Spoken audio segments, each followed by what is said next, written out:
Bonjour Frédéric. Bonjour Pascal. Et merci beaucoup de nous donner cette matinée. Vraiment, c'est très sympa. Donc, merci à toi d'être venu jusque-là. Merci à toi de m'avoir proposé Ouais, avec grand de venir plaisir. jusque-là. Et comme tu le sais, le sujet de ces interviews à chaque fois, c'est comment mieux progresser. Et pour t'avoir découvert un petit peu dans ton club et au stage de Montpellier cet été, sur le tapis, mais aussi un peu en dehors du tapis, on a eu des grandes discussions. Je me suis dit, il faut absolument que j'arrive à t'avoir pour que tu puisses partager ton expérience de judoka, d'enseignant, de formateur, Avec plaisir. etc. Et si tu veux bien, du coup, j'aime bien commencer toujours par un peu cette première question. Dans ta formation en tant que judoka, donc de ceinture blanche à noire, on va dire, qu'est-ce qui t'a marqué dans l'enseignement que tu as reçu? Est-ce qu'il y a des choses où tu as vraiment trouvé super importantes pour la suite, ta vie de judoka ou pas? Est-ce qu'il y a des choses que tu as reprises par plus tard? Toi, sur ta façon de passer tes ceintures de couleur, là, de quoi tu te souviens pour avoir un beau judo comme toi celui d'aujourd'hui? Ouais, écoute, merci déjà pour le compliment. Moi, j'ai eu une formation pas du tout académique en fait. Mmh. J'ai pas du tout la sensation d'avoir eu une formation où on me montrait un début, une fin, pas du tout. Ah. J'ai eu une formation par mon professeur Serge Vidot, qui était extrêmement éclectique. D'accord. Ça veut dire que lui-même prenait des cours, continuait à prendre des cours auprès de son professeur, qui était maître Pétier. Et déjà, c'est assez intéressant parce que avec moi, je l'ai connu, on a 25 ans d'écart, et on les a toujours. Et en fait, quand il revenait d'un cours, il nous montrait ce qu'il avait travaillé. Ah. Sauf que lui, il était déjà 6e dan. Oui, parce que 25 ans d'écart, c'est-à-dire que c'était quand même un prof qui avait 35, 40 ans. Exactement. Ah ouais. Ouais. Et donc, il nous montrait des trucs complètement infaisables pour les gamins qu'on était. Ah oui. Et moi, j'étais là. Et puis, la semaine suivante, c'était un autre truc. Et j'étais là. Et on grappillait un peu. D'accord. On grappillait. Et j'ai chopé un truc. Moi, j'ai chopé un truc. Ça aurait pu être autre chose. Il y en a d'autres qui ont chopé d'autres choses. Moi, j'ai chopé le travail en cercle. Parce que c'était un de ces dadas. Mais comme ça, en passant, quoi. Et chacun un peu piochait. Et je me suis pas mal inspiré de ça en me disant qu'en fait, ce qui est bon pour une personne, c'est pas forcément bon pour une autre. Donc en fait, le judo, c'est pas une voie où on va montrer quelque chose et puis si on n'est pas arrivé à l'étape 1, on passe pas à l'étape 2. Non, on est tous différents. Il y a des enfants qui vont comprendre tout de suite un truc qui nous paraît hallucinant et d'autres qui vont peiner. Il n'y a pas de règle. On peut pas. Donc moi, même si l'âge venant, je me dis quand même, faut structurer les choses. Mais dans la réalité, je fonctionne beaucoup au feeling. D'accord. Qu'est-ce qui, à un moment donné, va pouvoir permettre à ce groupe-là de progresser ou à cette personne-là de progresser? Ah ouais, alors ça, c'est la première fois que j'entends ça, super intéressant. Et du coup, c'est-à-dire que par exemple, dans les cours que tu avais là, enfant et adolescent, donc ils passaient de l'un à l'autre, enfin voilà, comme tu dis, vous grappillez, mais il y avait quand même par exemple, est-ce qu'il y avait quand même des bases à l'échauffement que vous répétiez toujours, ou est-ce que c'était Alors complètement... évidemment, il y a toujours dans les échauffements, il y a toujours les chutes, on fait toujours le chikomi, on fait toujours. Ce qu'il faut voir, c'est que en fait, il y a une méthode qui est assez claire, qui a été établie par Jigoro Kano. Alors, on rentre dans le dur, il a dit, c'est simple, il y a du Tendoku Lenshu, il y a du Sotai Lenshu, il y a du Derandori, il y a du Sotai Nagikomi. Lenshu, tu peux expliquer? Il y a, moi, je le traduis par étude technique. Ouais, d'accord. Il y a de l'étude technique, il y a du Nagikomi, du Kakare Geko, du Yakusubuko. Il y a un certain nombre de principes, pas de principes, mais de méthodologie. Il y a une méthodologie. Et puis si on l'applique, ça marche. D'accord. Donc je pense qu'il faut déjà se fier à ça, parce que ça a fait ses preuves. Si on arrive à faire ça, quelque part ça va marcher. Mais une fois de plus, ça va marcher de manière différente en fonction des enfants. D'accord. Si on les met dans un contexte donné, avec une technique donnée, il y en a un, il va faire Isaguruma. On fait Isaguruma. Il y en a un qui va faire Isaguruma. Très bien. Puis l'autre, il a vu la même chose, mais il va faire Hashiguruma. Ah. C'est pareil. Je vais pas lui dire non, attends. Là, on étudie. Ah oui, donc toi, c'est-à-dire que tu laisses s'il y a des variations comme ça. Moi, je m'en moque.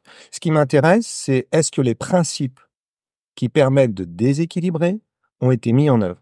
D'accord.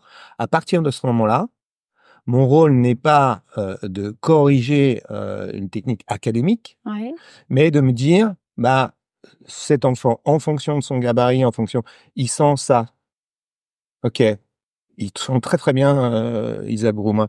Bah, s'il met le pied d'un autre côté, il peut faire Hashiguruma. D'accord. Donc, il va déjà avoir un panel un petit peu différent de techniques. Et à la limite, Voilà. si celui qui se sent bien sur Hashiguruma, ben, il apprendra Isaguruma plus tard ou pas, c'est pas très grave. C'est pas grave. D'accord. Ok. C'est pas grave. Parce que l'important, c'est qu'il ait une sensation. Qu'il trouve une sensation. Ok. Quand il a cette sensation de déséquilibre, quand il va amener l'autre dans son jeu, ça va marcher. Et donc toi, tu le laisses travailler là-dedans pour Complètement. vraiment qu'il soit dans cette... Ah, c'est Complètement. Il faut qu'il soit dans cette sensation. Il faut Ok. qu'il et des fois même, j'ai envie de dire, il faut faire attention à ne pas trop casser la sensation. Exemple, Isaguruma. Comment tu fais Uchikomi sur Isaguruma? Bah oui, ça, bah alors je te pose, je peux te poser la question. Bah, statique, tu peux pas. Ouais, c'est pas... Hein, quand on voit le kata, le kata contreprise, Gonosen. le Gonosen. Ouais. J'arrive, je suis statique, je fais Isaguruma. Le mec, il tombe. Bah non. Dans les films, oui, mais dans la réalité, non. Ouais. Dans la réalité, il faut un déplacement. Au moins un pas. Donc, on peut pas faire Uchikomi statique, mais on peut faire Uchikomi sur un pas. Si on fait faire Uchikomi statique à l'élève là-dessus, tu casses sa sensation. Donc, faut faire très attention à ça. Moi, par exemple, je fais Hashiguruma, j'ai jamais fait Uchikomi sur Hashi. Donc ça veut dire que même que... Parce que là, ça, je t'interromps, mais parce que moi, j'ai déjà fait... Je crois que j'ai déjà fait souvent Isaguruma ou Sasae. Alors, c'est peut-être pas pareil, sur Uchikomi statique. C'est-à-dire que même, par exemple, ça serait pas utile de travailler juste l'entrée.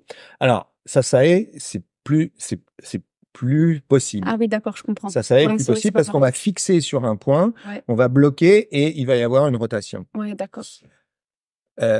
Isaguruma, comme son nom l'indique, c'est une Ouais. rotation autour du genou. Si je me mets à distance, je pose qu'est-ce qui se passe? Ouais. Regarde, il y a un magnifique Isaguruma aux Jeux Olympiques. Nagase, il a fait Isaguruma en demi-finale sur l'Italien. Il Ouais. est statique, hein. Le gars, il a avancé, il a voulu prendre, paf, il a bloqué, La il a roue tourné, plutôt. la roue. Ouais. C'est ça qu'il faut comprendre. D'accord. Voilà. Et ça, il faut le comprendre au travers d'éducatifs. Par exemple, l'éducatif simple qui est, on a tous fait dans la cour d'école, c'est on se prend, on se met en arrière, on tourne. Ah oui. Ça, c'est l'éducatif de base pour Isaguruma. Parce qu'en fait, c'est l'énergie qu'on va créer, l'énergie de rotation, Ouais. qui va fonctionner. Voilà. Et ces éducatifs, alors du coup, je viens directement là-dessus parce qu'à Montpellier, tu nous as fait faire aussi des super éducatifs justement pour sentir, ça me fait penser à Ouais. ça, à sentir un peu ces rotations. Ce genre de travail, tu l'as découvert au fur et à mesure des années où tu étais déjà enseignant, et tu as cherché volontairement, tu t'es vraiment dit, il me faut Ouais. des outils, je cherche. Comment ça, comment Bah, on trouve oui, ce- en fait, tu sais, le truc, c'est que, en fait, quand on sait faire quelque chose, on sait pas pourquoi on arrive à faire la chose. Ouais, ça, c'est On a un grand champion, c'est ce qui est extrêmement frustrant au Japon. Ouais. On leur dit, mais vous faites un truc, c'est génial, montrez-moi. On regarde, mais il montre pas exactement ce qu'il fait en réalité. Mm. Parce que le jeune compétiteur, le jeune champion, il a pas fait cette analyse. Ouais. Hein. Moi, comme j'ai une formation quand même assez technique, quand je travaillais, il y avait le concept de reverse engineering. Ça veut dire que comment on a d'une situation finale, quelles sont les étapes qui ont permis Ah, d'aller à cette situation d'accord, en rétro. en rétro-pédalage. Ouais. Voilà. Et moi, je me suis dit souvent, mais qu'est-ce qui fait que j'ai pu développer cette technique? Parce que je peux la montrer X fois, mais Oui. quels sont les Ouais. key factors Ouais. qui font que ça fonctionne? Et là, ben, on réfléchit à la notion de déséquilibre, à la notion d'opposition, de céder, etc., etc. D'accord. Et en fait, la notion d'équilibre et de déséquilibre. Ouais. Parce qu'en fait, le judo, c'est quoi? C'est la gestion. On parle, c'est la gestion, c'est de l'équilibre, mais pour moi, essentiellement, c'est de la gestion du déséquilibre. Tu peux expliquer un peu ça? Ah, en fait, dans la vie de tous les jours, Mhm. c'est le déséquilibre qui importe. Quand on marche, on est en situation de déséquilibre. L'équilibre n'existe pas. L'équilibre, c'est une pause dans le déséquilibre. Si on est droit, qu'on ferme les yeux, à un moment donné, on va se mettre à osciller. Et on va se récupérer en oscillation. Quand tu es dans le bus, tu as l'impression que tu es en équilibre. Mais en fait, tu es en train de te rééquilibrer constamment. Ouais. Et tu le fais inconsciemment jusqu'au moment où le gars, il freine. Et là, tu te prends le mur. D'accord ? C'est pour ça qu'un des exercices fondamentaux que je propose à mes élèves, c'est dit, vous avez un transport en commun, vous vous mettez en position Migi Shizentai et vous prenez pas la barre. C'est pas mal ça. Ouais. Et vous allez essayer de voir comment vous pouvez gérer votre équilibre. Si vous arrivez à un moment où vous pouvez commencer à bouquiner tout en gérant l'oscillation, eh ben, vous êtes sur le bon chemin du judo. Wow, c'est génial. Ah ouais, c'est super. Et je terminerai en disant que il y a une vieille photo, une des dernières photos qui a été prise de Monsieur Abe, donc qui est décédé. Et il est pris en complet cravate, etc. Droit comme ça en position. Et ben, il n'est pas les deux pieds sur le même plan. Il est en un peu décalé. Migi Shizentai. Ah oui. Ouais. Parce que l'équilibre, c'est ça. L'équilibre, c'est pas Shizen Hantai, c'est pas les deux pieds sur la même ligne. Ça, c'est une position que j'appelle d'équilibre instable. Je pousse avec un doigt. Hop, ah ouais, ça c'est vrai. Ah ouais, complètement. En revanche, vrai, dès que je suis décalé, ah oui, donc du coup, dans la vie quotidienne, on est en fait, on est tout le temps en train de rétablir son équilibre. Ce que ne peuvent pas faire l'enfant en bas âge et le vieillard. Oui, il perd cette capacité. Cette capacité-là. Et c'est ça qu'il faut travailler justement chez les gens, les personnes âgées. Il faut prendre l'habitude de gérer cette notion de déséquilibre parce que il va arriver un moment où ça va être très compliqué. Oui. Moi, j'ai fait un peu de rééducation au travers j'ai utilisé le judo pour des gens qui étaient dans des situations très très handicapantes suite à des grosses opérations, des choses comme ça. Les gens, le principal problème, c'est la perte d'équilibre. Ah oui. C'est-à-dire que je ne sors plus de chez moi, pas parce que j'ai peur de sortir chez moi, parce que me baisser pour attacher mes lacets va me faire perdre l'équilibre. Et je vais tomber devant. Donc, l'équilibre, c'est fondamental.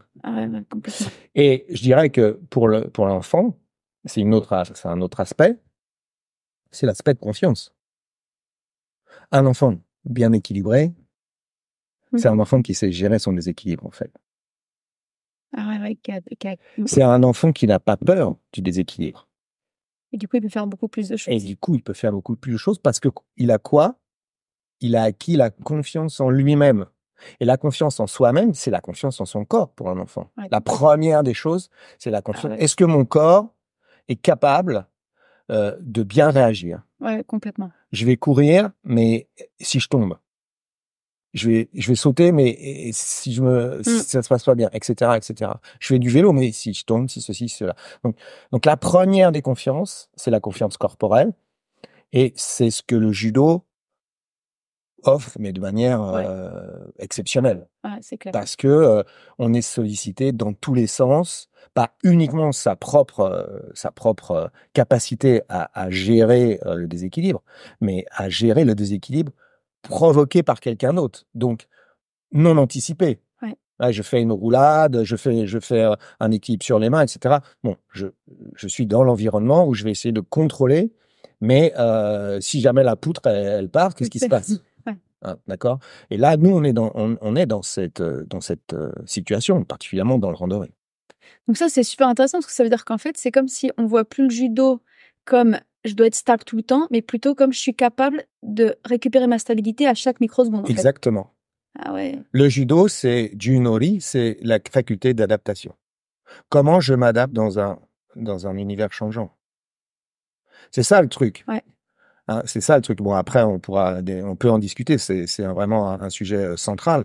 Oui, parce que du coup, je me dis même dans l'apprentissage et dans la façon, je me dis moi là, par exemple, quand je vais faire mes uchikomi ou mes déplacements, du coup, je vois peut-être plus les choses tout à fait pareilles. C'est-à-dire qu'en fait, à chaque fois que j'ai une légère instabilité, c'est l'occasion pour moi de travailler ma Exactement. remise En fait, ce qu'il faut bien comprendre, c'est que on n'est pas des haltérophiles. C'est-à-dire qu'on n'a pas quelque chose de statique Ouais, qu'on va devoir soulever par-dessus les épaules et reposer, par exemple. ok. D'accord? C'est pas du tout ça que propose le judo. Non. Ce que propose le judo, c'est deux personnes en déséquilibre, mais une qui est moins en déséquilibre que l'autre. Ah, Et le déséquilibre de Tori va permettre le déséquilibre du quai, va permettre de amplifier le déséquilibre du quai. À partir du moment où, déjà, le judo s'effectue sur un pied. ah, C'est ok. pour ça que un des travaux les plus importants, c'est la posture unipodate. Moi, c'est ce que je fais beaucoup travailler à mes jeunes. Comment? C'est-à-dire, alors, je le fais sur un pied. Bah, le judo se fait sur un pied, en fait. En fait, on est tout le temps On est alternativement tout le sur temps un pied. déjà, on est tout le temps un poids, un pied sur l'autre. Ouais. Mais quand tu fais Osotogari, Ah oui, c'est vrai que quand tu fais techniquement, Uchimata, quand tu fais Haragoshi, quand tu fais Seonage, pardon. par exemple, tu fais Seonage, combien de temps tu passes sur les deux pieds? Ouais, juste le temps de la Juste le temps de la projection. Ouais, Sinon, t'es pas sur tes deux pieds. ouais, c'est vrai. Et si à ce moment-là, au moment où tu tournes, Ouais. tu as un petit déséquilibre, Quand tu es sur un c'est pied, c'est mort. foutu. Ah ouais, C'est c'est vrai, mort. c'est vrai. En fait, quand tu es sur les deux pieds, la technique, elle est déjà plus ou moins finie. Voilà. Alors, ça veut dire quoi? Ça veut dire que pour que ton Seonage fonctionne correctement, il faut que l'autre soit en incapacité de troubler ce moment délicat, ce moment où tu es sur un pied. Je fais Osotogari, je suis sur un pied. Comment être plus vulnérable qu'en étant sur un Oh, pied? C'est c'est impossible. vrai, c'est vrai, c'est vrai. Quand on y pense, c'est vrai que c'est pas logique parce que l'autre, il est sur ses deux pieds. Moi, Bah je suis oui. sur un pied. Eh ben non. S'il est sur ses deux pieds, stable, et que toi, tu fais Osotogari, qu'est-ce qui se passe? Ça, c'est vrai. Tu perds. Ouais. Ok. Ça veut dire que tu vas devoir le mettre dans une situation de déséquilibre supérieure à la tienne. Mhm. Sinon, ça va pas fonctionner. Et ça veut aussi dire que mon propre déséquilibre en étant comme ça sur un pied, comme par exemple Ostogari, du coup, c'est un déséquilibre où moi je vais vers l'avant. Ouais. C'est ça qui va C'est ça. augmenter Bah, l'action. évidemment. Ah ouais. C'est ce qu'il y a. Donc, Un on des peut pas principes. dire que quasiment toutes les techniques, c'est des sortes un peu de soutenu, on peut dire, de sacrifice. Alors, c'est des sacrifices. Il y a plusieurs façons de déséquilibrer. C'en est une. Une des façons de déséquilibrer dont on parle pas beaucoup, parce qu'on a toujours l'impression que le judo, c'est action-réaction. Ouais. Bah oui. Mais c'est surtout action. Exemple. Je marche. Quelqu'un me balaye. Ouais. Enfin, celui qui balaye ne fait que prolonger un déséquilibre préexistant. Oui. Il n'y a pas d'action-réaction. Ah oui, complètement. Puis quelqu'un avance vers moi. Je mets une barre. Il se prend dans la barre, il tombe. Ouais. L'équilibre préexiste. Et complètement. La façon la plus simple de faire tomber quelqu'un, c'est d'augmenter l'équilibre préexistant. Son déséquilibre. C'est le déséquilibre préexistant. Je suis dans un bus, tout d'un coup on freine, bam, je tombe. Mm. Je suis en train d'osciller, tout d'un coup, paf, on accélère. Mm. D'accord? Ouais. Donc le judo, à la base, c'est ça. Je fais Tomo Inage, la personne vient vers moi. Il y a un déséquilibre préexistant, j'amplifie ce déséquilibre à mon bénéfice. Ouais. C'est quand on est dans le sens du mouvement. On est dans le sens du mouvement, c'est là où c'est le plus simple. Comment je fais? J'utilise mon poids, non pas ma force, éventuellement je peux mettre de manière additionnelle, mais mon poids avant tout. D'accord. Et là, bah, il va partir. Ouais. Si j'additionne mon poids à son poids, qui est déjà en déséquilibre, c'est mort. Il a plus de chance. Là, c'est foutu. D'accord? Donc, mais il faut le faire au bon moment, sans qu'il s'en doute. Oui. Parce que sinon, plus... il réagit. Ok. D'accord? C'est pour ça, on parlera sans doute du kumikata à un moment donné. C'est pour ça que la problématique, c'est l'absence d'information. Ah, que je fasse des choses sans donner d'informations. Il ne faut pas donner d'informations. Ou alors, donner une information, mais consciente. Oui. Là, pour le coup, pour le faire réagir. Pour le faire réagir, d'accord. Par exemple, la feinte. Moi, c'est ce que je préfère, je trouve le plus beau dans la feinte. Ouais. Je donne une information qui est mal interprétée. Enfin, qui est qui est interprétée de la manière que j'aimerais Ouais. qu'elle soit interprétée. Hein. Je donne l'information d'un côté, Et je parle de l'autre. je pars de l'autre. Et là, moi, je l'attends de l'autre côté. Ouais. D'accord? Donc, voilà. C'est ça, action, réaction. Ça peut être physique ou ça peut être juste postural. Ouais. Les plus belles, les plus confusions, c'est C'est postural. postural, ouais, complètement. Je fais Hararigoshi, en fait, je viens en Kosoto, paf. Ouais. Le gars, il est dedans. Pourquoi est-ce qu'il est dedans? Alors ça, si, c'est intéressant. Pourquoi est-ce qu'il est dedans? Bah, parce qu'il suit, tu lui as donné cette information, donc je sais pas, il suit le. Oui, mais fais l'expérience, tu fais la même chose sur un débutant. Ah, il sera pas dedans. Ben non. Ah oui, c'est parce que lui-même a son expérience qui fait qu'il Il a c'est intégré lui un qui va- schéma. Ah ouais, je comprends. Il lit l'information. Il lit l'information. C'est vrai en plus parfois que les débutants on est hyper déstabilisés parce Bien qu'ils sûr. réagissent pas Parce sur que il n'a pas intégré de schéma. complètement, c'est vrai. Il n'a pas intégré de schéma. Et ça, c'est intéressant, mais à plein de titres. Ça veut dire que quand on est dans une situation donnée, quelle qu'elle soit dans la vie, on réagit par rapport à un schéma préétabli. Ouais.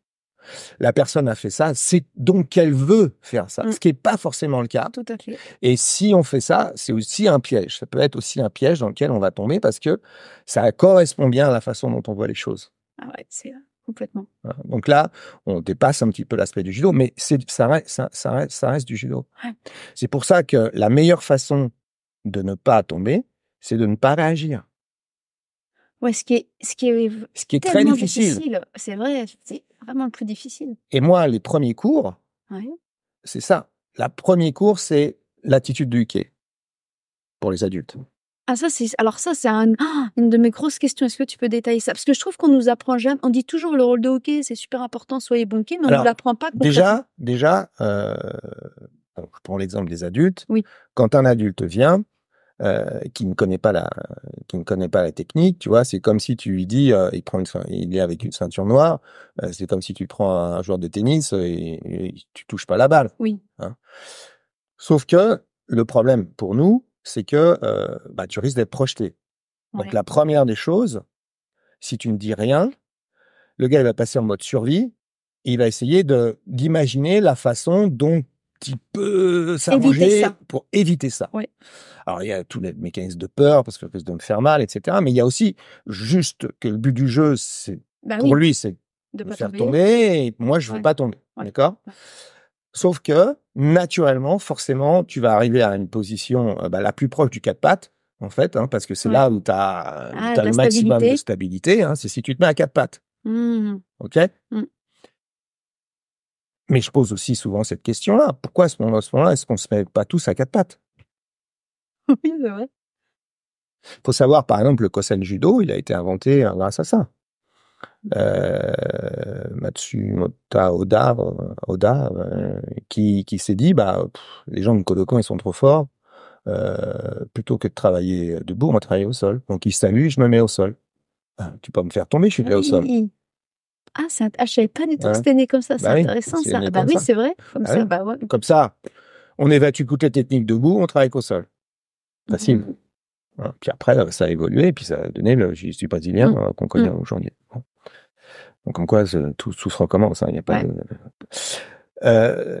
sauf que pourquoi est-ce qu'on n'est pas à 4 pattes?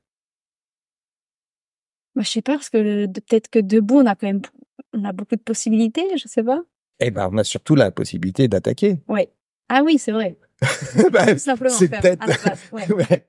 Donc, plus je suis bas, plus je suis proche du 4 pattes, moins je suis en capacité d'attaquer. Oui, complètement. Mais si je suis à 4 pattes, je suis en position défensive, tout d'un coup je me redresse, ça veut dire quoi? Que je vais attaquer. Donc en fait, c'est comme si on a envoyé un Bristol au gars. Ah ouais, là c'est une information claire et nette. Énorme. En fait, le judo, c'est toujours le compromis entre la position d'attaque et la position de défense. Oui. Et moi, ça c'est une question qui m'a beaucoup j'ai beaucoup pensé à ça. Ouais. Ça, c'est vraiment fondamental. Mais parce que, attends, tu dis position d'attaque, position de défense, mais parce que pourtant, quand on est très droit, ça peut être aussi une bonne défense en termes pour bouger vite, être stable. Justement. C'est ça, c'est effectivement ça. C'est-à-dire qu'il faut que la personne comprenne Ah oui. que ça n'est pas cette position de quatre pattes qui va lui assurer Finalement, voilà. la meilleure des choses. C'est la position instinctive, mais en fait, c'est Mais pas c'est la pas meilleure. la meilleure Ah oui, parce je que déjà, forcément, en termes de mobilité, Ah oui, on perd beaucoup, ouais. perd beaucoup. En termes de gestion de l'environnement, qu'est-ce qui se passe? Bah, si je suis quatre pattes, je regarde le sol, je sais pas ce que l'autre va faire. Puis même en termes de stabilité, au niveau du centre de gravité, du coup, on est même presque plus déséquilibré que quand on est bien droit, non? Alors, si on est penché, Ouais. pas forcément. Alors, oui, sauf que euh, une des façons la plus simple de pas tomber, que font aussi souvent les Japonais qui sont très petits, c'est que euh, alors moi j'enseigne pas cette position parce que elle est très très forte, D'accord. mais une fois qu'on l'a chopée, ben on tombe plus, mais on travaille plus, D'accord. on en prend plus. Ok.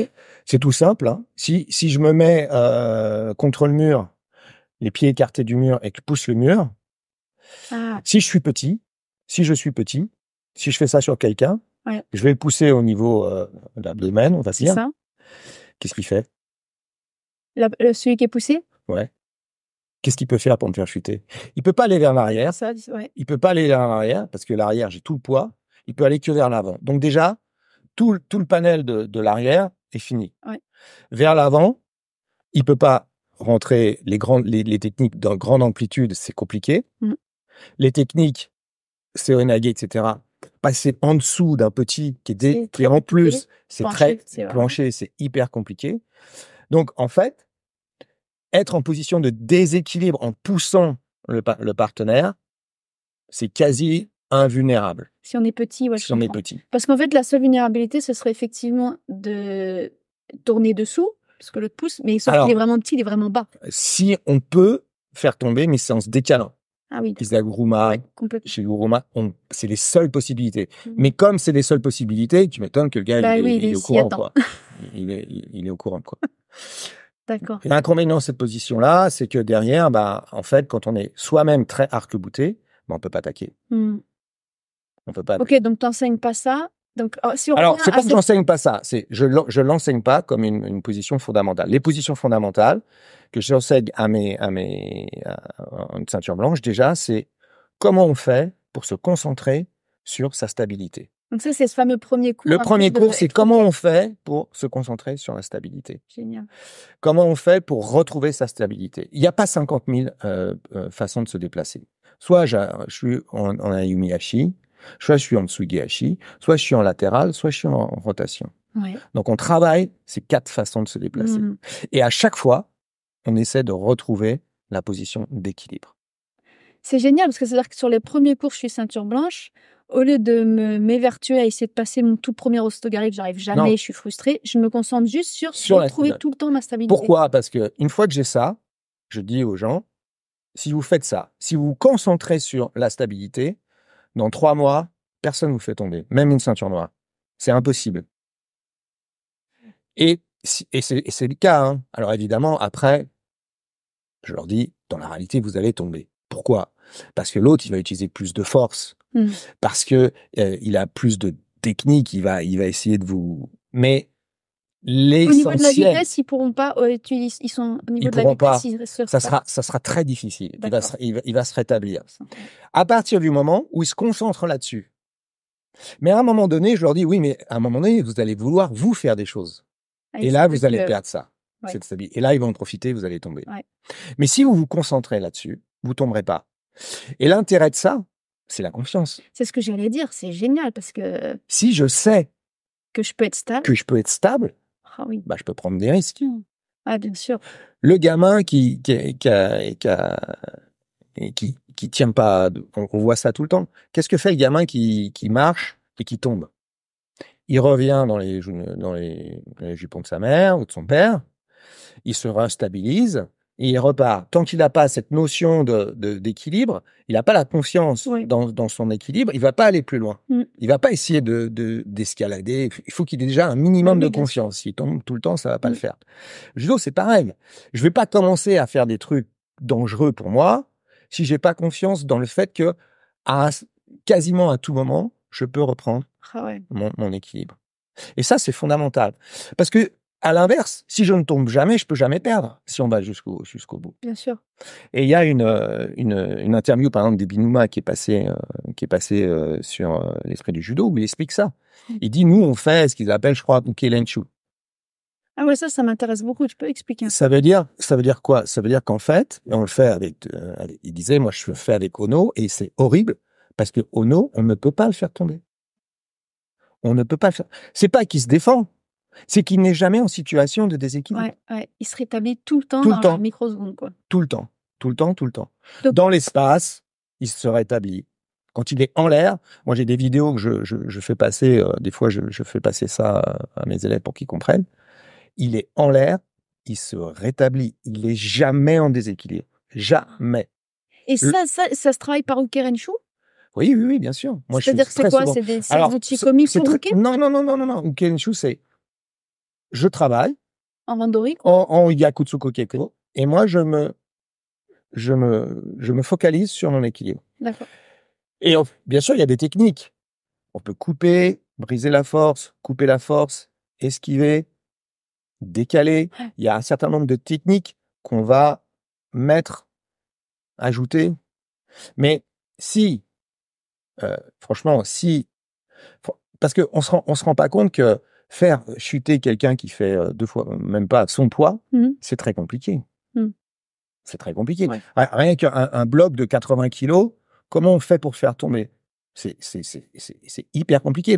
Donc déjà, je disais, je dis aussi souvent, comme le pape Jean-Paul II, n'ayez pas peur.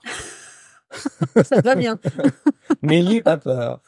En fait, la probabilité que vous tombiez, elle est faible. Parce que c'est compliqué de faire tomber quelqu'un. Dans la réalité, c'est compliqué. Alors évidemment, il y a des techniques, etc. Mais si vous êtes conscient qu'on veut vous faire tomber, on vous surprend pas, vous êtes conscient qu'on veut vous faire tomber. Ouais.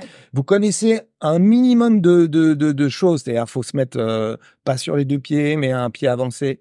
Et puis vous savez vous décaler un petit peu quand il attaque, vous savez couper, vous savez briser. Pour vous faire tomber, c'est hyper compliqué. Ouais.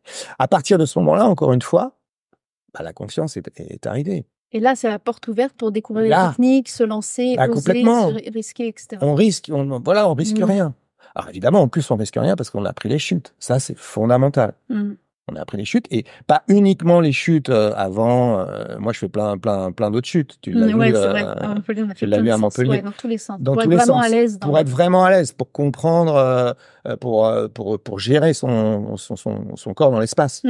Ça, c'est hyper fondamental. Je me suis aperçu, en fait, qu'il fallait, au fur et à mesure, ça fait plus de 40 ans que j'enseigne, donc, au fur et à mesure, en fait, cet apprentissage des chutes est vraiment fondamental, non seulement parce que, on apprend vraiment à frapper, mais parce que ça nous permet aussi de nous libérer complètement pour l'apprentissage de techniques. Et je terminerai en disant que cette question d'équilibre, moi, je l'ai posée à Okano. Parce que, il est venu au club et chez Maître Arbus, il n'y a pas très longtemps. D'accord. Et donc, c'était quelque chose c'était phase de questions.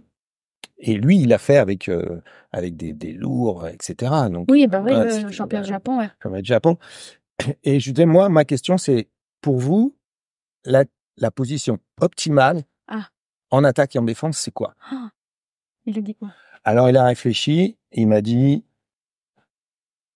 il s'est mis au bord du tapis, il a mis un pied gauche, parce que je crois qu'il était droitier, sur la ligne, et il a décalé le pied pour être comme ça. D'accord, le talon au niveau des orteils. Le talon au niveau des orteils. Ouais. Légèrement écarté, comme ça. Il m'a dit, ça, c'est optimal. En attaque et en défense. Parce que je peux écarter, si je veux. Je peux arriver très vite en gigotaille. Je peux partir très vite en attaque. Je peux tourner, etc. Ouais.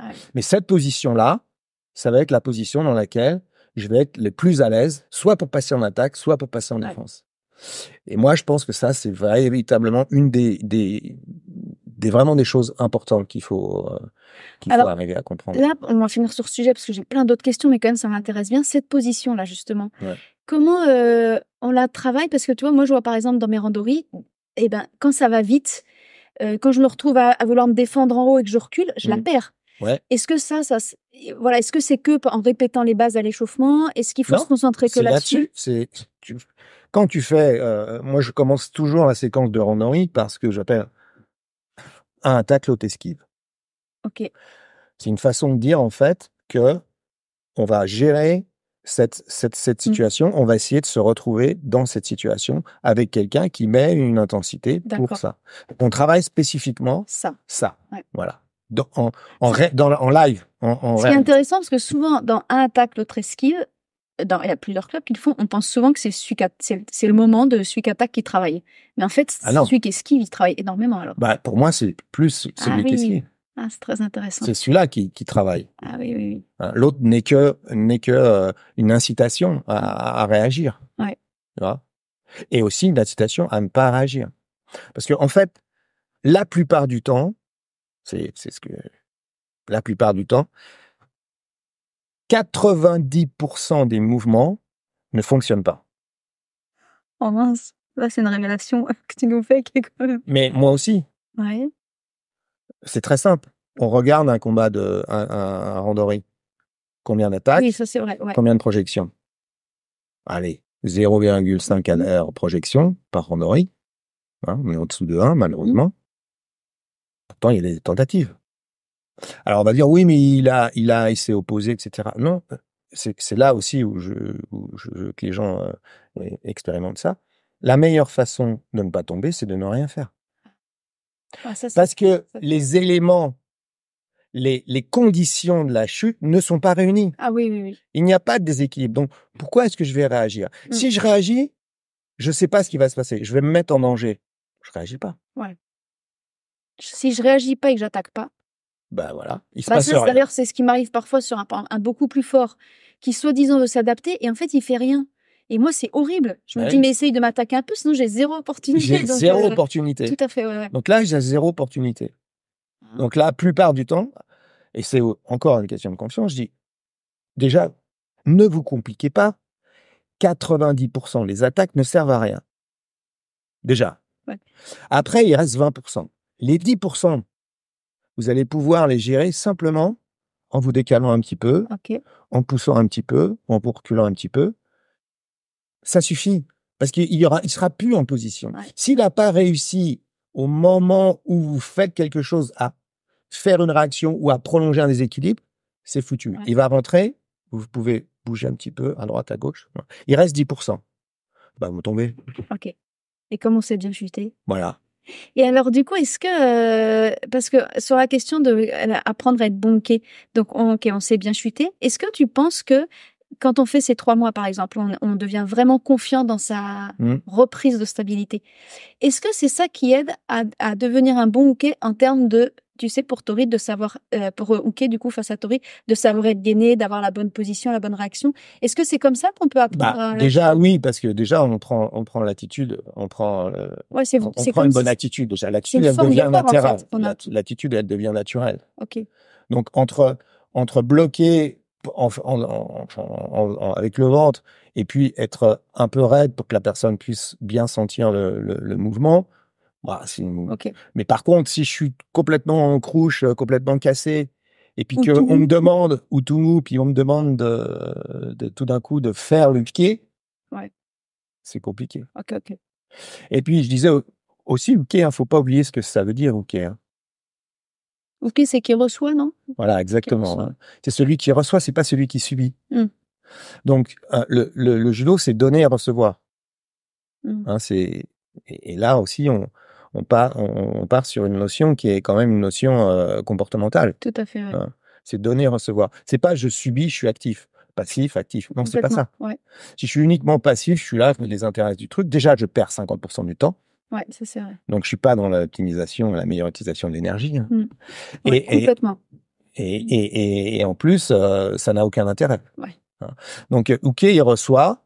Donc, c'est une expérience. Il reçoit des sensations. Il peut comprendre un certain nombre de choses, notamment cette notion cette notion d'invulnérabilité. C'est une notion qui m'est chère aussi. C'est que il y a des gens, pas beaucoup, heureusement, ou malheureusement peut-être, ou plutôt malheureusement, Enfin, malheureusement, parce que euh, quand on est face à ces gens-là, on a une sensation on a la sensation qu'il est impossible de les faire tomber. Ok. Donc, on a une sensation de faiblesse terrible, quoi. Enfin, d'incompétence. Impuissance. Pardon. Pas de faiblesse, mais d'impuissance. Ouais.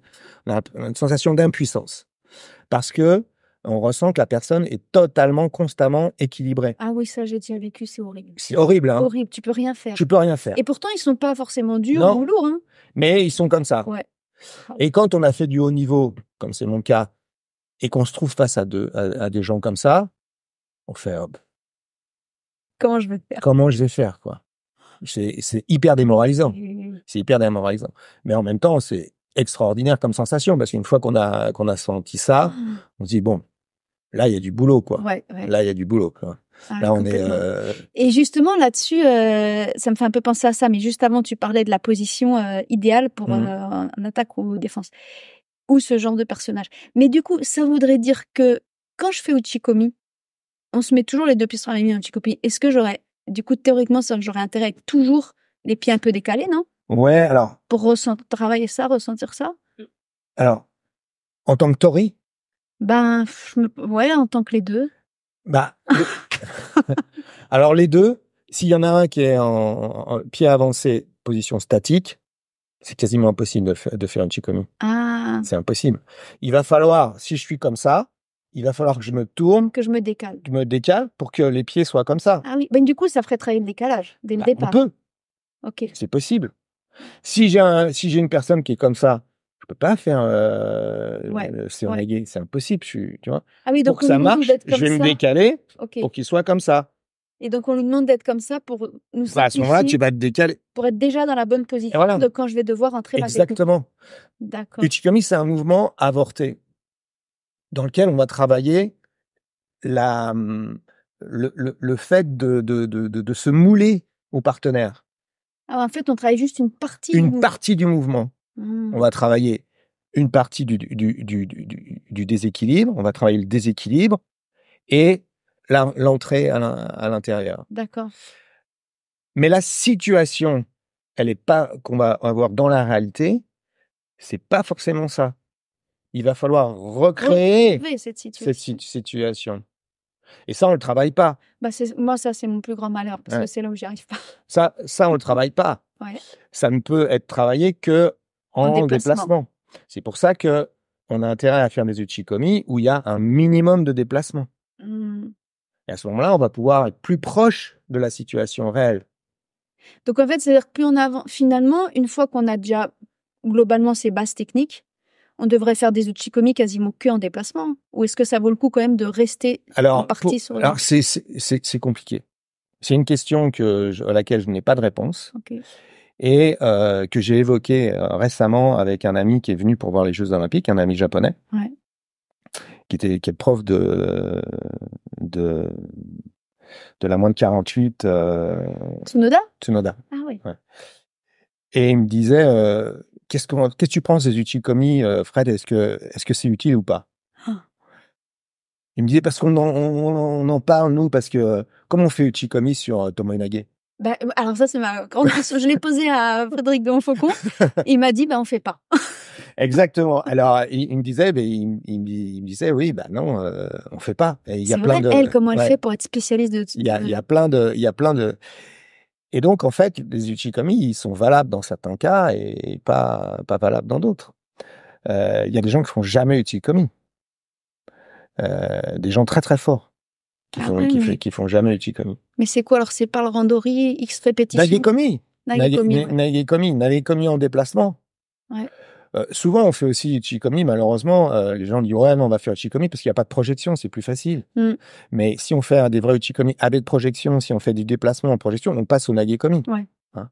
Mais si on passe au Nagekomi, il faut avoir des gens qui sont prêts à tomber. Donc, il faut que la chute, elle soit des bons week-ends. Il faut que la chute, elle soit acceptée, etc., etc. Ouais.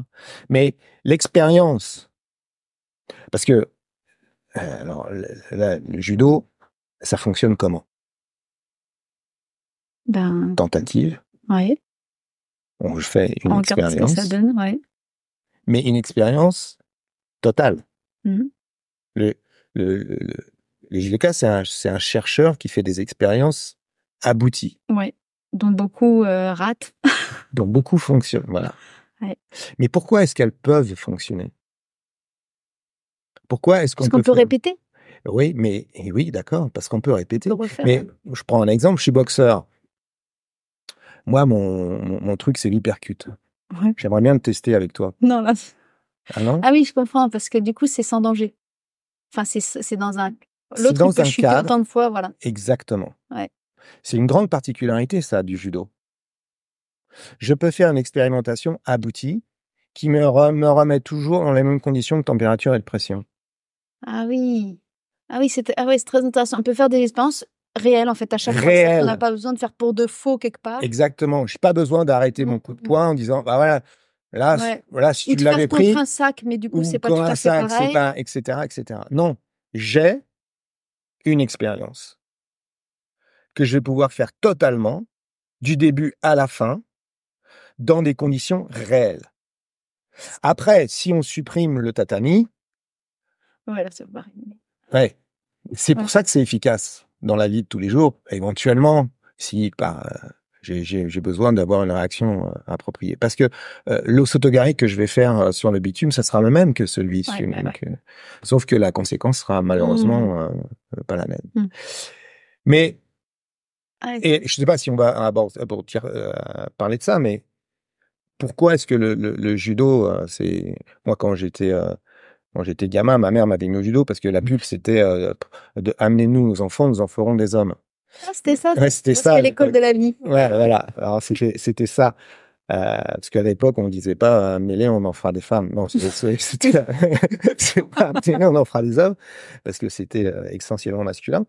Et ben en fait, cette expérimentation, elle est fondamentale. Elle est fondamentale et le judo, ça permet ça. Mais ça veut dire quoi aussi? Ça veut dire que ça a comme conséquence que le judoka, c'est quelqu'un qui croit à la preuve par neuf. La preuve par neuf. C'est-à-dire que si j'avance quelque chose, eh ben, faut que ça fonctionne. Ok. Et ça, c'est très utile Ouais. dans la vie de tous les jours. Ouais. Parce que Complètement. il y a plein de gens qui vous expliquent que si tu fais ça, à ce moment-là, il se passe ça. Oui, mais dans la réalité, Voilà. tu testes le truc. Ça fonctionne, ça Ouais. fonctionne pas. Tu peux pas tricher, quoi, je veux dire. Tu peux pas tricher. Tu vas jusqu'au bout. Ouais. Et Kano, il dit ça aussi. Il faut réfléchir et puis agir résolument. On réfléchit, on met en place et puis on va jusqu'au bout. Si ça fonctionne pas, on réfléchit pourquoi ça fonctionne pas et on revient. Ah ouais. Voilà. Et c'est même beaucoup plus riche que ça. La méthode est beaucoup plus riche que ça. Mais on peut peut-être, je vais te laisser poser toute question parce que sinon, Ouais, mais c'est on va non, mais partir. c'est passionnant. Mais du coup, juste pour revenir là-dessus, donc c'est vraiment c'est super le judo, donc c'est une expérience aboutie à chaque fois. Ouais. Donc du coup, l'uchikomi, tu disais, il y en a qui n'en font jamais. Ouais, il y en a qui font jamais. Donc ça veut dire qu'il y en a qui ne sont que dans cette expérience aboutie de Nagekomi ou Randori, comme peut-être Tsunoda avec son super Tomoyage. Du coup, si je choisis de faire Uchikomi, c'est parce que je travaille une partie du mouvement, je considère que ça va m'apporter, que j'ai besoin de ce type de travail-là. Et donc, est-ce que ça veut dire, ça c'est une grande question que j'ai aussi, que finalement il y aurait plusieurs types d'Uchikomi? Tu vois, par exemple sur Osotogari, il y en a, certains profs, tu lances la jambe loin, c'est tout. Il y en a d'autres, ils te disent qu'il faut faire comme le fauchage, mais évidemment, tu fauches pas le partenaire, mais à côté dans le vide. Il y en a, ils vont même faucher dans le genou. Ça voudrait dire que, en fait, tout serait bon. Ça dépend où je veux avoir tel mouvement. Enfin, tu vois. Est-ce que, par exemple, je peux même dire, tiens, je fais Uchikomi avec la réaction avant ou le décalage avant. Enfin, est-ce que je peux choisir la partie ou est-ce que je reste toujours sur une même séquence? C'est une question compliquée. En fait, surtout sur Osotogari. Parce que Osotogari, c'est un mouvement qu'on voit quasiment jamais. Oui, en tout cas sous sa forme Exactement. comme ça fondamentale. Ouais. On le voit beaucoup de loin quand même, un peu. Par exemple, Yamashita était un spécialiste de Osotogari. Mec super fort. Il le passait en compète, j'ai pas vu. Ah oui, il D'accord. passait beaucoup. Bah, regarde, si tu as l'occasion, tu vois Angelo Parisi Ouais. contre Yamashita, quand Angelo, l'année précédente, je crois, a été champion olympique. Ok. Le Japon n'étant pas à Moscou, ils se sont rencontrés l'année d'après. Ok. Donc c'était à Coupe Giro-Cano et tout le monde regardait pour savoir Et oui. qui ce qui allait passer. Bah, ça n'a pas duré très longtemps. Yamashita a projeté Sur Osotogari. sur Osotogari. Mais pas sur Osotogari, sur Osoto Otoshi plutôt. Ok. Un Ok. peu Ken ou... Non, mais Non, il était vraiment. assez loin avec sa Ok. jambe d'appui, alors que Il avait posé et puis il a son... posé, Ouais, c'est ça qu'on et voit d'ailleurs. c'est ça qu'on voit, d'accord? Bon. Donc c'est quelqu'un qui essentiellement va faire une sorte de Soto Otoshi. Une sorte de Soto Otoshi avec un pied gauche, lui il était droitier, un pied gauche en recul, alors qu'au Sotogari, il faut arriver au même niveau. Ouais. Ok? Ouais, c'est pas du tout la Et même forme, en c'est fait. pas la même forme. Ok? Ono aussi, il fait ça. Bon. Si tu lui demandes de montrer son Osotogari, et là, tu passes sur des vidéos, par exemple, où il montre Osotogari. Et moi, je l'ai vu à Tokai, où il montrait Osotogari. Bah, il montre un Osotogari tout à fait classique.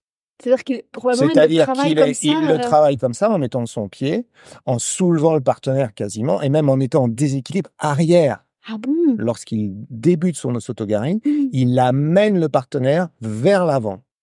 Ah ouais, pour faire comme une vague un peu? Exactement. Ça lui donne un élan, en fait. Oui, ça donne un élan. Et aussi, ça arrête l'éventuel recul du partenaire. Parce qu'une des façons faciles d'éviter Osotogari, bah, c'est retirer la jambe et de la mettre en appui. Tu remets ta distance en arrière. Exactement. Si je tire le partenaire vers moi, il peut pas faire ça. Donc il est en suspendu en l'air. Et là, je peux faire véritablement un Osotogari très puissant. Avec le poids de mon corps, comme tu dis. Exactement. J'utilise mon... Parce que le partenaire, il est en train de partir vers l'avant, mais finalement, il voudrait bien aller en arrière pour éviter. Donc, il se met lui-même sur des ergots. Et là, quand un gars comme arrive, il n'y a pas de pitié. Là. Ça va, l'expérience est aboutie. L'expérience est aboutie. Sauf que tu as envie de lui dire, mais attends, c'est pas ce que tu fais en compétition. Bah oui. Alors la question, c'est le chaînon manquant. C'est-à-dire que pour arriver au Osotogari qu'il fait en compétition, est-ce qu'il faut travailler sur la technique aboutie ou est-ce qu'il faut travailler sur le Chikomi de base qui va se transformer progressivement dans la forme? Et la réponse, je la connais pas. Mais sauf que moi, je m'étais posé un peu cette question parce que j'ai été très interloquée quand je suis allée au Japon, là, de voir qu'ils travaillent beaucoup, beaucoup les bases, quoi. Des fois, je me dis, mais alors, vraiment, on est sur des trucs basiques, puis ils répètent. Et ça m'a fait penser à quelque chose, donc je voudrais savoir ce que tu en penses, c'est que je me dis, finalement, c'est comme quand tu apprends à écrire, tu fais des jolies lettres, et personne t'apprend à avoir ta forme d'écriture. Personne t'apprend à avoir un A un petit peu à ta façon. Ça vient tout seul. Et quelque part, si je veux retravailler, je vais toujours retravailler en fait la belle forme. Et ma forme à moi, elle vient toute seule. Est-ce que ça serait peut-être quelque chose un peu de ce style-là? Moi, je pense tout à fait. Et le rôle du professeur, c'est justement de donner les éléments, c'est-à-dire les lettres, pour former les mots. Et puis une fois que les mots ils sont formés, et ben forcément l'écriture va se modifier, mais les mots seront toujours là. Et le caractère va transparaître dans l'écriture. De la même manière que le caractère de la personne va transparaître dans sa façon de faire du judo. Oui, c'est ça. Mais ça se fera tout seul. Montre-moi ton judo, je te dirai qui tu es. Ouais, ça, c'est vrai. On voit la personne, on voit quelle est ça. On le sent, on sent la personne dès qu'on prend le type de personne, si c'est un nerveux, si c'est quelqu'un de flegmatique, il va pas du tout avoir le même judo. Ouais. Pas du tout. Voilà. Mais il n'y a pas de bon et de mauvais judo. Ouais. Et du coup, j'en reviens à cette question. On parlait donc Uchikomi, Nagekomi, tu l'as cité, même Yatsuko, Giko, etc. Est-ce que tu as, dans tes cours, ou même peut-être toi quand tu étais athlète, hein, tu choisiras, c'est difficile de tout faire. Et du coup, quelle proportion, tu vois, est-ce que tu alternes, par exemple, sur une année scolaire, est-ce que tu alternes un peu les exercices à chaque cours? Est-ce que tu as des périodes où tu en fais beaucoup de l'un, pas de l'autre? Parce que je trouve que c'est pas évident de tout faire et en même temps, tout semble important. Est-ce qu'il y a une proportion qui compte ou on fait Il faut 12% de... Toi, tu fais tout le temps, par exemple, tu passes tout le temps Alors, Uchikomi, moi, Nagekomi. moi, ma méthode, elle change d'année en année, donc je peux. D'accord, ouais, donc tu Moi, je fais cherche. différentes choses. Bon, actuellement, parce que moi, je travaille depuis 10, 15 ans sur une méthode, qui est Ouais. la martingale, comme on Ouais. fait pour former les gens. Oui. C'est compliqué. En ce moment, je suis en phase où j'essaie de faire régulièrement, même sur des petites séquences, un travail de chute, un travail de Tendoku Denshu, un travail du Shikomi, un travail de Yakutsuku Keiko, un travail de Randori, etc. Même si on a 1 heure et demie, Ouais. je Donc, tu arrives à tout caler tout en caler petites séquences. en Et du petites coup, c'est tout séquences. le temps répété. Parce que l'importance, c'est la La répétition. répétition, ouais. C'est L'importance, vrai. c'est la répétition. Ça, c'est très important. Les gens qui viennent et qui me disent, moi, je viens, mais je vais faire 1 heure par semaine. Je fais, OK, mais bon, Ouais. ça va être compliqué. Hein, ça va être compliqué. Voilà. Parce que les apprentissages vont pas se faire. Ouais, ouais, ouais. Vous allez oublier moi, j'ai pris des cours de danse avec mon épouse. On y allait une fois enfin, pas très régulièrement, c'est impossible. Ouais, ouais, ouais. On peut Il faut pas, répéter. il faut répéter, tu vois. Et c'est vrai que l'avantage, c'est que si même en faisant par 10 minutes ou 15 minutes, si tu répètes tout le temps, ça me fait penser comme en musique, on dit toujours, il vaut mieux travailler 20 minutes tous les jours Ouais, que 1 heure et demie le week-end, quoi. ouais, Il vaut c'est mieux ça. faire tous les Ouais, jours, tout le temps, ouais, un peu, un ouais, peu, un peu. ouais. Et toi, quand t'étais, alors c'est une question, est-ce que toi, t'as entré en équipe de France très jeune, il me semble vers 15 ans, non? Ouais, à peu près, ouais. Et alors, j'ai 2 questions là-dessus. D'abord, quand t'as entré en équipe de France, t'avais déjà ton judo en cercle? Ouais, ouais, ouais. Ça, t'as le souvenir de l'avoir travaillé ou Non. c'est vraiment venu, Je suis pas tu le du tout. sentais, en fait? Je me souviens très très bien du moment où c'était en championnat de France cadet. Ouais. Moi, avant, je faisais comme mon prof parce que on essaie de faire comme son prof. Ouais. Sauf que mon prof, je l'ai connu, il m'arrivait là déjà, il m'arrive toujours là. Si tu veux. Ok. Donc c'était un spécialiste des sonage. Ouais. Serge, c'est un spécialiste des sonage. Donc Oui, on dit que ton prof, c'est Serge Vidot, quand même. Serge Vidot, mon professeur, c'est Serge Vidot. Même si j'ai eu beaucoup d'autres Mmh. professeurs qui m'ont beaucoup apporté, Maître Mais celui de quand Arbus, t'étais Pelletier, mais quand j'étais petit, après les Japonais avec lesquels j'ai travaillé beaucoup, Murakami, quand je suis rentré en équipe de France, c'est devenu mon entraîneur, donc j'ai beaucoup travaillé avec lui. Mais celui qui m'a montré les bases, c'est Serge Vidot. Donc t'essayais Et de donc, faire moi, j'essayais de faire sonagé, mais j'étais un grand échalas, je me cassais le dos à essayer de faire le truc. Et au premier tour, au deuxième tour du championnat de France, je sais pas ce qui m'a pris, j'ai mis la jambe, j'ai tourné un peu n'importe comment et le Boum, gars, il c'est a pris une parti. gamelle d'enfer. Et je suis sorti de là, j'ai fait, waouh, c'est trop top ce truc. Et là, j'ai commencé D'accord. à travailler ça. Et après, ça marchait très très bien, donc je me suis focalisé là-dessus. Et du coup, t'as répété tout le temps. Alors ça, tu sais, on dit souvent, en particulier, j'imagine quand on entre en équipe de France, en tout cas quand on va voir la compétition, qu'on se spécialise quand même un peu sur certaines techniques. Ouais, Toi, complètement. tu t'es spécialisé sur 1 ou 2 techniques précises ou sur juste ce principe du cercle que peu importe à quoi tu Non, moi, l'appliques? je me suis spécialisé sur un Shiguruma en cercle. Ok. Moi, il fallait que je passe ça, et puis voilà, c'était mon truc. Ce qui est rétrospectivement sans doute une erreur, parce que je me suis pas ouvert beaucoup à tout ce qui était, notamment mon prof me disait, mais essaye de travailler à gauche, essaye de faire quelque chose à gauche. Je disais non, mais lui, de toute façon, il va aller dans mon cercle. Ouais, en fait, tu t'es spécialisé tôt. Ouais, très tôt. Et parce que comme ça marchait bien. Bah oui, c'est toujours l'avantage et le risque. C'est ça. Quand on a un truc qui marche bien, qu'on est gamin, Ah bah, on le fait à toutes les sauces. on En même temps, on devient très fort là-dessus. On devient très fort là-dessus, c'est addictif parce que on dit waouh, le nombre de gamelles que j'ai mis, c'est trop fort, je suis plus fort, etc. Donc on se focalise là-dessus. Et puis bon, il arrive un moment où ça suffit pas, quoi. Il faut essayer de trouver autre chose. Ah, même dans le haut niveau, il y a un moment où ça suffit plus? Bah, bien sûr. Non, parce que je me dis, par exemple, Ono ou Inoue, je veux dire, j'ai pas l'impression qu'ils soient beaucoup ouverts à d'autres choses que leur Super Ultimata, mais si, quand même. Mais tu prends le combat de Ono contre Tetliner, il essaie de faire Sonage. Ah et oui, il le fait très bien. D'accord. Ouais, c'est des gens, peut-être ça, c'est des compétiteurs où, en situation de compétition, on va avoir leur spécial, mais en fait, à l'entraînement, ils s'ouvrent à beaucoup d'autres choses. Le but du judo, c'est l'efficacité. Si j'ai une Chimata, je suis sûr de mettre une Chimata. Pourquoi je vais aller chercher autre chose? D'accord. Mais en situation d'extrême, bah, je vais aller essayer de faire autre chose. Ouais, d'où l'importance de le travailler quand même à l'entraînement. Ouais. Et moi, il y avait un copain qui s'appelait Yoshitaka qui était l'alter ego de Koga.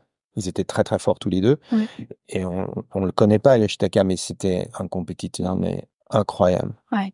Il a pris Swain, par exemple, qui était champion du monde. Il a mis 2 Wazari en 4 minutes. Ah ouais. Bon, c'était un mec incroyable. Et tous les deux, ils étaient au touche à touche. Personne, aucun d'eux ne pouvait être plus fort que l'autre. C'était un peu comme Abe et puis Ouais, Murayama. et Murayama, tu Ouais. vois. Et ils ont fait un test match pour savoir qui allait aller au jeu. Et tous les deux faisaient Sonage. Donc c'était impossible qu'ils soient chutés sur Sonage. Et un moment, en fin de combat, il y avait rien du tout. Yoshitaka a fait Uchimata. Et Koga est monté en l'air, mais un truc de fou. C'est pas possible. Et il l'a contré. Ah, c'est pas possible. Il a fait un grand écart. Ouais. Quand on voit le combat, on se dit, il va se prendre une gamelle. Et c'est l'autre qui est tombé. Et il a été sélectionné là-dessus. Capacitaire. Capacité, Stabilité. sa stabilité, d'adaptation au millième de seconde, il était en l'air. Ouais, ouais. Et l'autre, il a donné son va-tout, quoi. Mais il faisait pas Chimata. Je l'ai jamais vu faire un Chimata. Mais c'était une surprise incroyable. Ouais. Il a quand même senti. Et donc, c'est-à-dire que toi, alors attends, si je reprends dans l'ordre, donc ce Hashiguruma en cercle, tu le fais en Uchikomi? Non? Arrivé, parce que c'est dur à faire en... Non? Qu'en Nagekomi? Nagekomi. Nagekomi en Ouais. Randori. Nagekomi Randori. Ok. Et t'as commencé à comprendre ou à penser que t'allais peut-être faire d'autres techniques vers quel âge, du coup? J'avais quasiment arrêté la compète. Ah ouais. Quasiment, ouais. Un peu trop tard, donc. Ouais. Je me suis diversifié, etc. Parce qu'en fait, les techniques, je les connaissais. Mais je me voyais pas les faire en compétition. Ok. Alors si, j'ai fait un peu Hashiguruma à gauche. Parce que quand j'avais des droitiers très décalés, bon, je me suis dit, bon, autant faire à gauche. Ah ouais, d'accord. Et ça marchait un peu. Mais pas suffisamment, j'ai pas assez poussé. Et notamment tout ce que moi, maintenant je fais beaucoup parce que je suis moins rapide aussi à tourner. Tout ce qui est Izaguruma, etc., je le faisais quasiment pas. D'accord.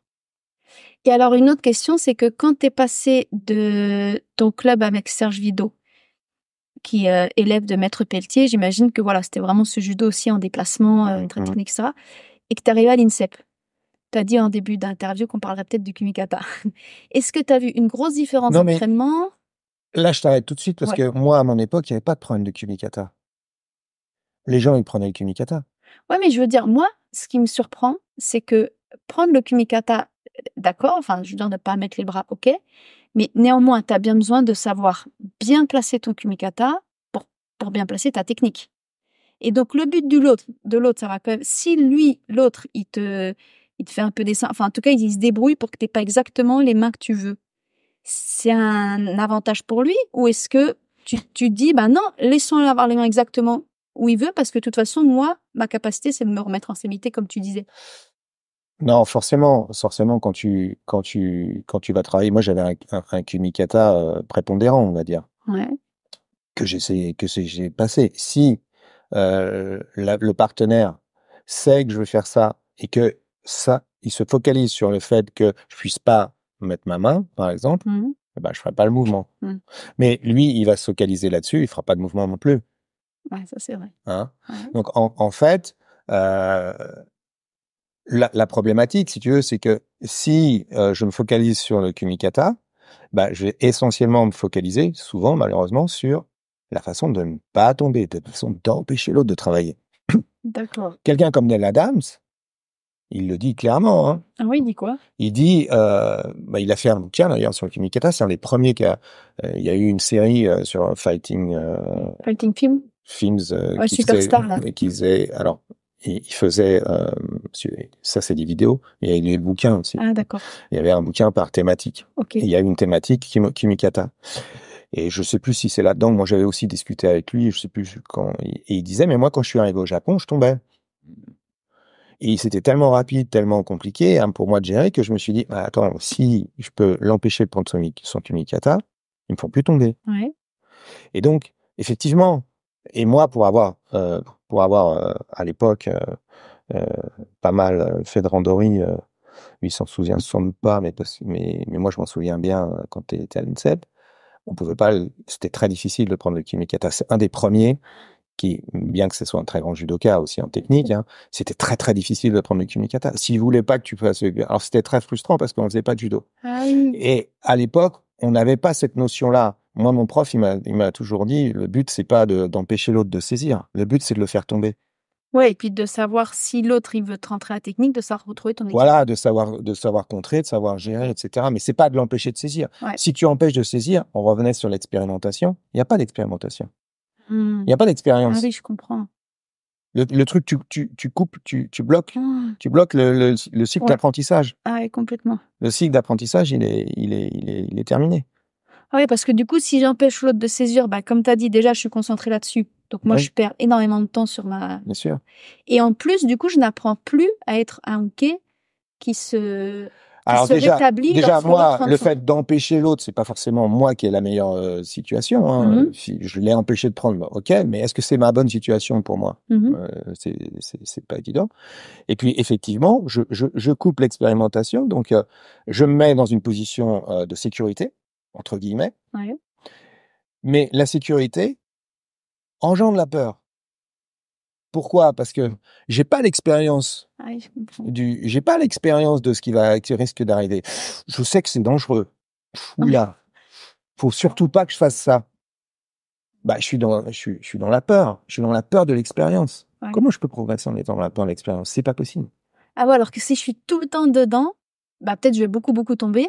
Mais du coup, il j'ai va plus arriver un peur. moment J'ai plus où peur. je vais plus tomber. Ouais. Et j'aurais plus peur d'être dans Et cette j'aurais plus bulle peur où l'autre me saisit. dans ce truc. Et puis, encore une fois, et je sais pas si tu as prévu d'aborder ce sujet, mais il faut réfléchir à l'objectif du judo, mais on en parlera.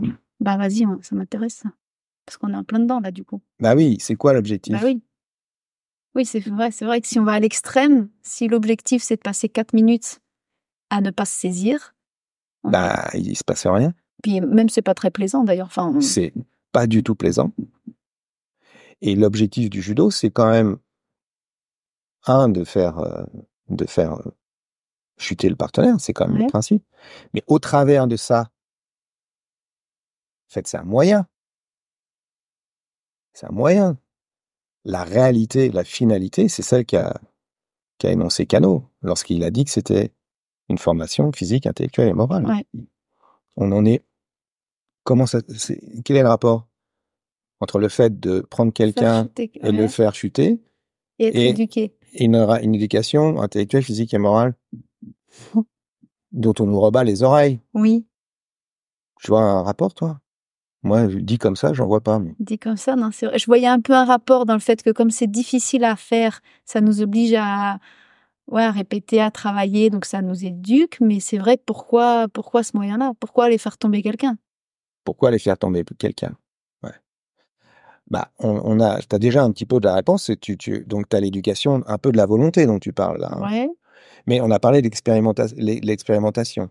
ouais. Avoir une expérimentation complète. Hein, c'est quelque chose. Ce qui est dans la vie. Ce qui est dans la vie. Genre quand t'es vraiment triste, t'es vraiment triste. Voilà. Quand t'as vraiment, Une expérimentation complète. Donc ça, c'est une expérience complète. ouais. Mais par exemple, si on se focalise sur le randori. Le randori, c'est une des fonctions fondamentales qu'a créé Kano, parce que le randori, ça existe, à ma connaissance, pas dans les arts martiaux. Ah, c'est vrai? Un randori de boxe? Non. Pas terrible. Un randori de karaté? Oui et non, parce que si je fais vraiment les coups, si j'ai une expérimentation totale, je change de partenaire assez souvent. Ah oui, d'accord. Tu vois? Ouais. Une expérimentation totale, le judo le permet parce que, encore une fois, on est sur un tapis qui absorbe les chutes aussi. Ouais. Ok. Mais au travers de ça, qu'est-ce qui se passe regardons par exemple simplement le randori. Qu'est-ce qui va se passer? Avant, après, pendant. Avant le randori, j'ai décidé de faire un randori avec une personne là. Bon. C'est pas forcément ma tasse de thé, il est plus faible, ça va bien se passer, il est plus fort, ça risque de me poser parce que je le prends tout le temps, j'arrive pas, il me fait tout le temps tomber, etc. Donc qu'est-ce qui va se passer? Je vais réfléchir à une stratégie.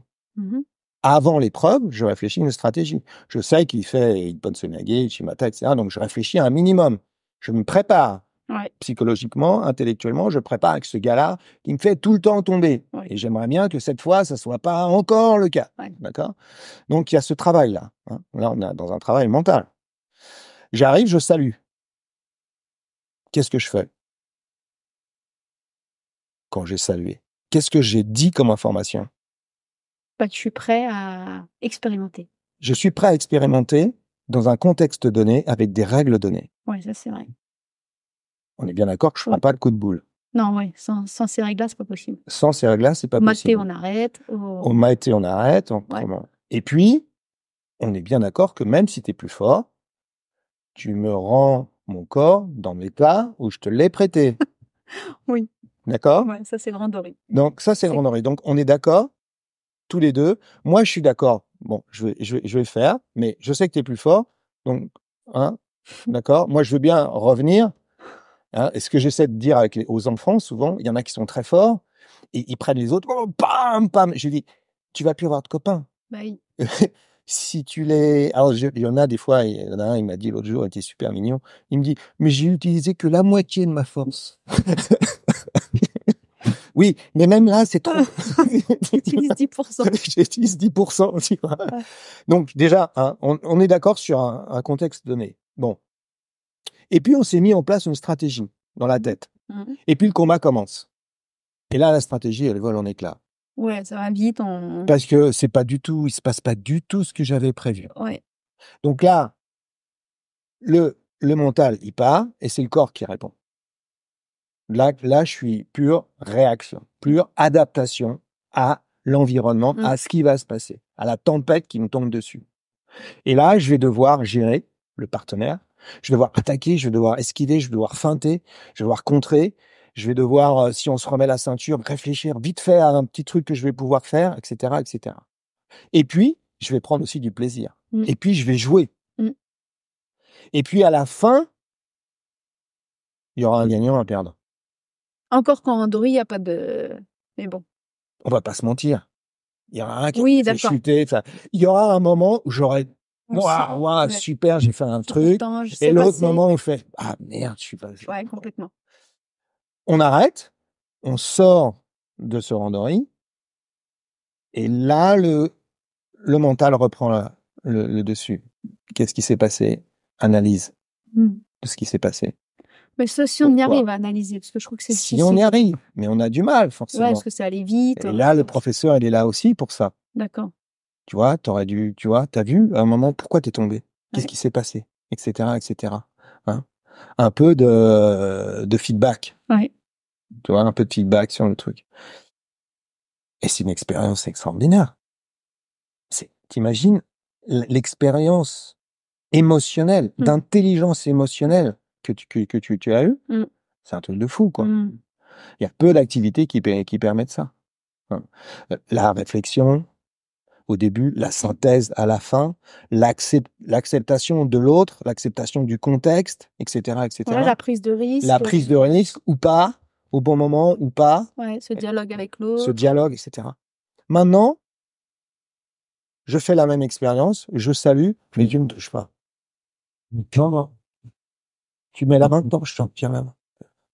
Elle devient quoi, l'expérience? Ouais, c'est vrai qu'on perd beaucoup. Elle devient quoi? C'est plus du tout la même histoire. C'est plus du tout la même histoire. Il se passe rien. Et tu débriefes comment sur rien? T'as perdu l'occasion de faire une expérience. Et en plus, le problème, c'est que t'as pas eu l'expérience ultime qui est de projeter, parce que le but du jeu, c'est ça. Ouais. C'est là que c'est marrant. C'est pas parce que t'es pas tombé. Bon, ok, t'es pas tombé, mais il n'y a pas de championnat du monde de pas tomber. Il y a championnat du monde où tu fais tomber. Ouais. D'accord? Ouais, complètement. Si tu as pas ça, c'est quoi l'intérêt? C'est quoi l'intérêt? Et en plus, c'est un calcul que je donne quand je fais un peu de formation auprès de jeunes profs. Je leur dis, écoutez, 0,5 hippons par combat. Vous faites faire 5 combats par séance à un gamin. Il va faire 2,5, 3 hippons par séance. 2 séances, il va faire 6 hippons dans la semaine. 6 hippons sur 30 séances, c'est une centaine de hippons. Ok? Imaginez si, au lieu de faire un hippon, vous faites 2 hippons. 0,5 hippons, 2 hippons. Mais la différence. Ah ouais, à la fin de l'année, c'est. À la fin de l'année, Et sur 10 ans, Ah ouais. si c'est très simple. Moi, je fais le calcul, alors je connais les chiffres. Si vous pratiquez régulièrement, comme c'est au Japon, où ils sont 4 fois par semaine, et puis qu'à chaque fois, ils font tomber 2-3 fois le partenaire, Ils puis saisissent, ils perdent pas de temps sur ils là-dessus, ça, c'est sûr. saisissent alors maintenant, ça change beaucoup, mais ils saisissent et ils projettent, ils ont cette expérience-là. Mais entre le début et les 15 ans où vous avez passé, il y a un facteur 100. Bah ouais, ça m'étonne pas. Il y a un facteur 100. Ouais, ouais. Donc, on Forcément, n'est pas... plus dans la même cour. C'est ce que j'ai dit, on joue plus dans la même On cour. joue plus dans la même cour. Ouais, c'est énorme. Mais c'est pas que c'est extraordinaire. C'est juste qu'on s'est posé la question de l'objectif. Si l'objectif c'est, et ça répond un peu à la question là sportive. Si mon objectif c'est de faire Ippon, faut que j'ai des expériences réussies de Ippon. Ouais. Comment je peux réussir à projeter une personne si je n'ai jamais expérimenté le fait, ou si peu, le fait de pouvoir. C'est pour ça, moi, j'adorais faire mon mouvement parce que à chaque fois, j'avais une expérience positive qui était encore. Oui. Ben, c'est génial. Et plus tu le fais, plus tu le peaufines, plus ça devient automatique, plus ceci, plus cela. Ouais. Si tu l'as fait 30 fois t'imagines, tu l'as fait 30 fois, 40 fois, 50 fois, 100 fois seulement dans une année. Ouais, c'est très peu, en fait. C'est très peu. C'est très, très peu. Donc, en fait, quand un prof, quand il entend les randoris, il faut qu'il entende moi, des j'entends pas choses. tomber. Si j'entends pas tomber, C'est qu'il y a un problème. c'est qu'il y a un problème. Ouais. Qu'est-ce que vous êtes en train de faire? Vous faites pas du judo, si vous n'êtes pas en train de projeter. Ouais, Il y a un problème. Et, à l'inverse, le gamin va arrêter. Ouais. Parce que ce qu'il faut bien comprendre, c'est que pour un jeune, projeter l'autre, c'est-à-dire le faire passer par-dessus, sans effort, machin.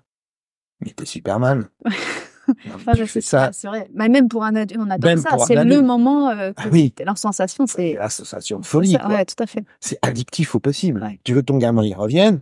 Si tu lui dis, tu vois, c'est super, t'es pas tombé, hein, là, pour le motiver sur des années, ça va être compliqué. Et d'ailleurs, c'est ça qui m'avait, si tu peux en dire 2 mots, parce que c'est ce que tu m'as expliqué à Montpellier qui m'a tellement marqué. D'ailleurs, je l'ai déjà utilisé cet été en stage. C'était cette notion de ce que tu appelles l'expérience réussie. Et je trouve qu'on est vraiment dans le sujet, là, que ça implique aussi le fait que je m'adapte au partenaire.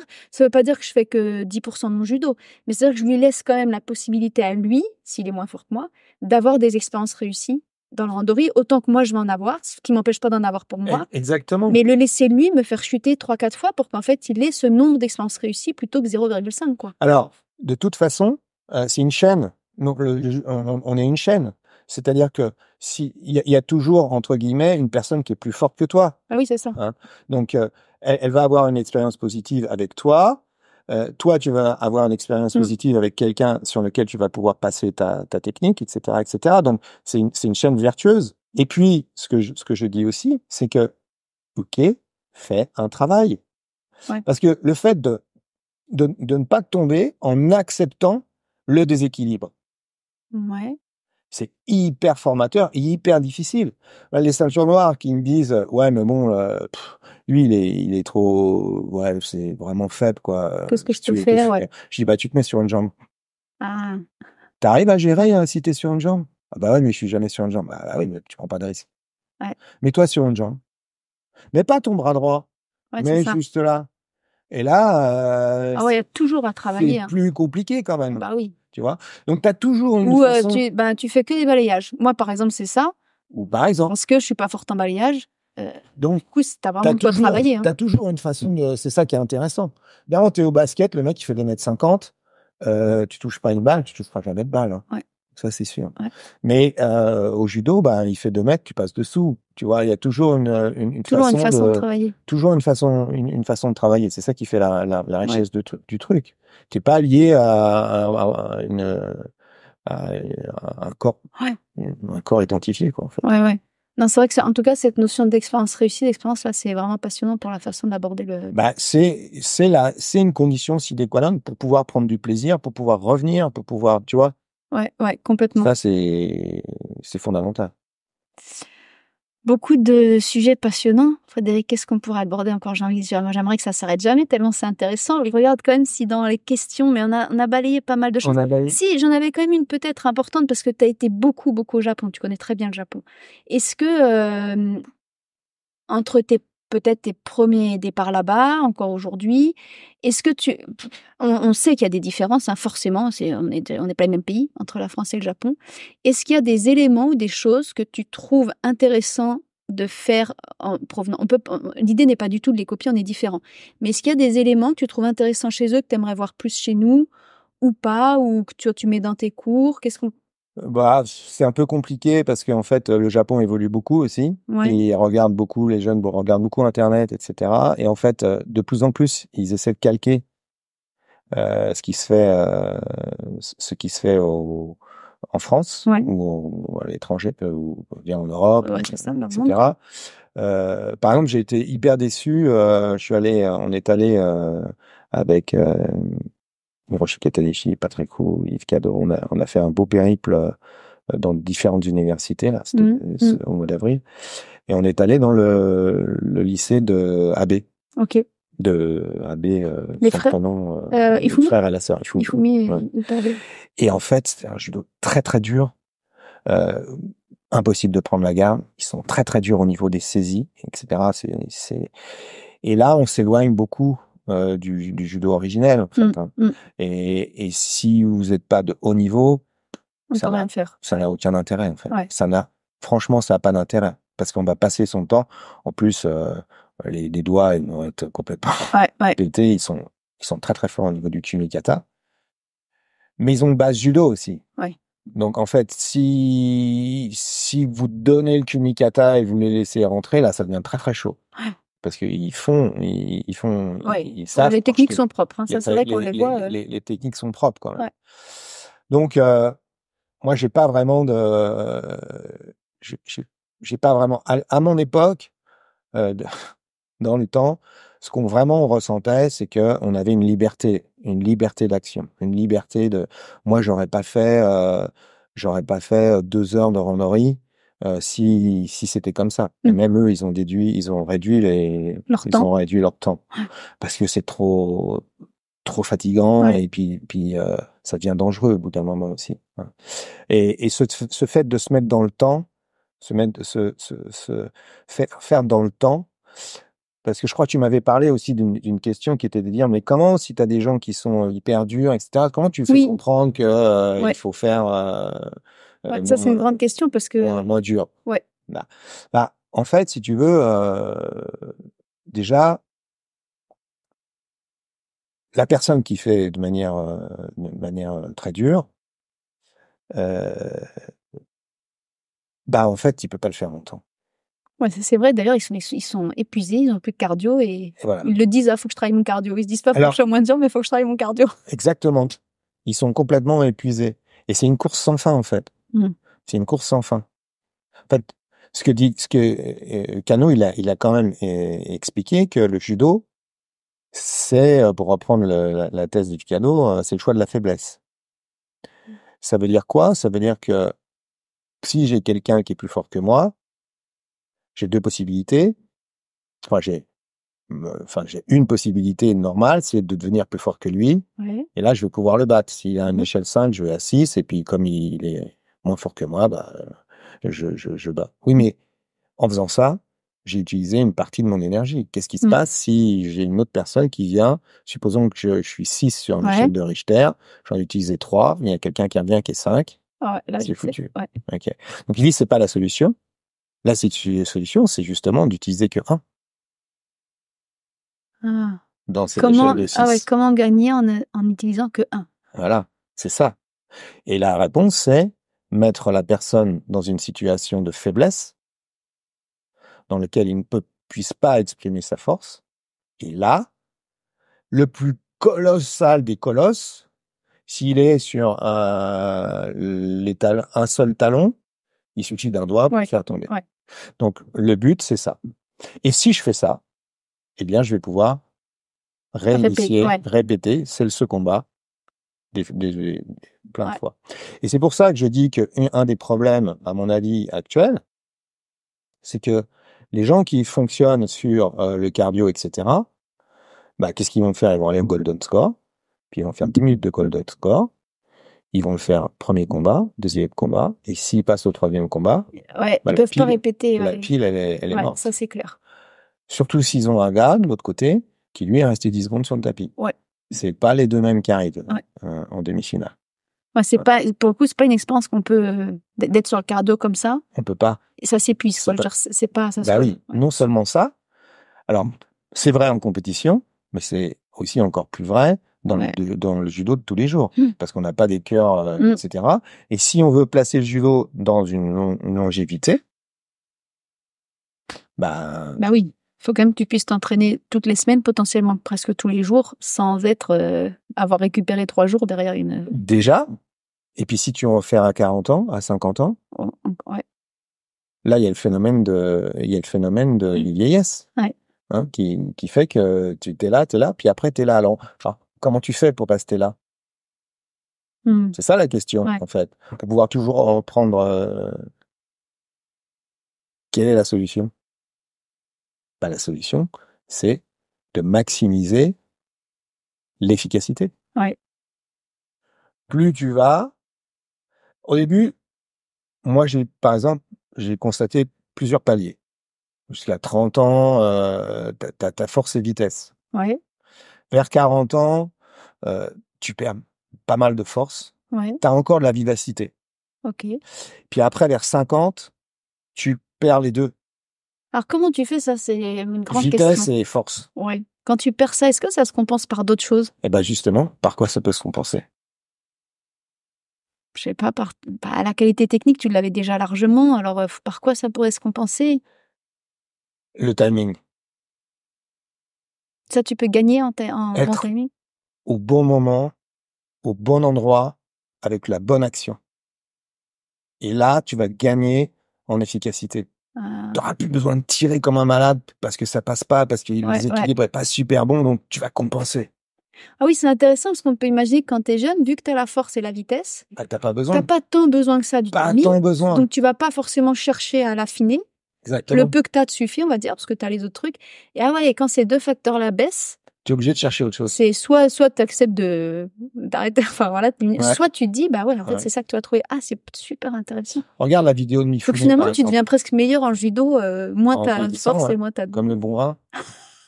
Tu regardes le Mifune, par exemple. Il a une vidéo qui tourne tout le temps. Je sais pas si tu connais cette vidéo. Kuzo Mifune, un des disciples de Kano, en fait, un de ses élèves. Il montre ce qu'il fait à 70 ans, etc. Bon, c'est un mec qui fait. Alors, ça, c'est une vidéo que je passe à mes élèves parce que aussi, de temps en temps, enfin, ça m'est arrivé, pas souvent, mais ça m'est arrivé. Parce qu'en fait, les gens, ils disent, quand ils voient cette vidéo, ils disent, ouais, mais c'est bidon parce que l'autre, il se laisse faire. Alors, c'est vrai qu'il n'y a pas d'opposition réelle parce qu'il a 70 balais et qu'il prend des gens qui font. Moi, je connaissais un de ses élèves qui était Maurice Burel. À l'époque, c'était un athlète qui était 120 kilos. Donc, forcément. Et je lui dis, OK, c'est bien. Mais tu vois, là, il fait Kataguruma sur le mec qui fait 120 kilos. Lui, il a 70 ans, il en fait 60, à peine. Wow. Comment il fait? Vas-y, montre-moi.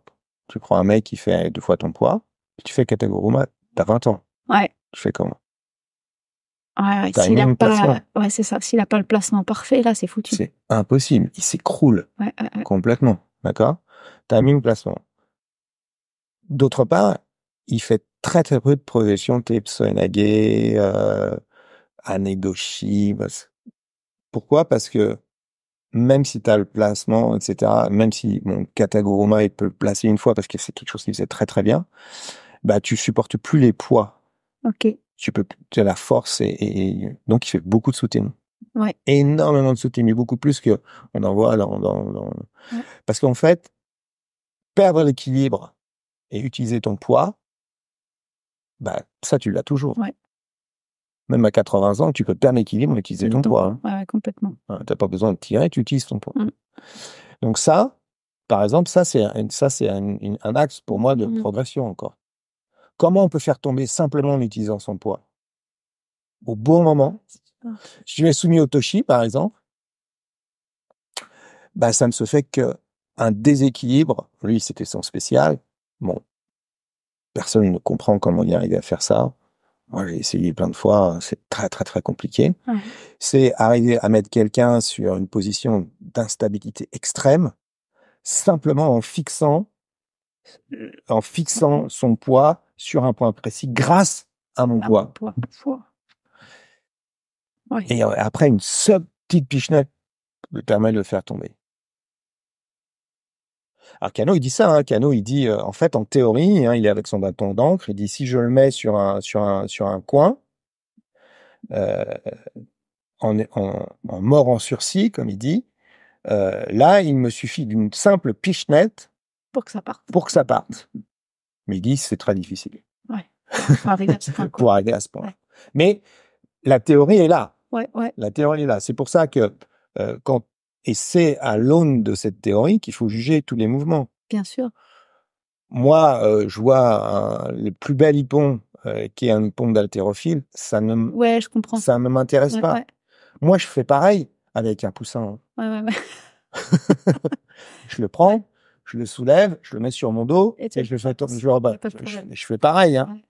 Donc voilà. Mais c'est super intéressant parce que du coup, pour aller vers ce point de théorie, c'est vrai que du coup, moins on a d'autres facteurs possibles, plus on va, à savoir par exemple la force, ou plus on n'a pas d'autre choix que d'aller rechercher ce point précis. Et je fais juste parenthèse, mais c'est super intéressant parce que quand j'étais au Japon, j'ai commencé un autre art martial qui travaille beaucoup sur l'énergie, la puissance que par son énergie intérieure.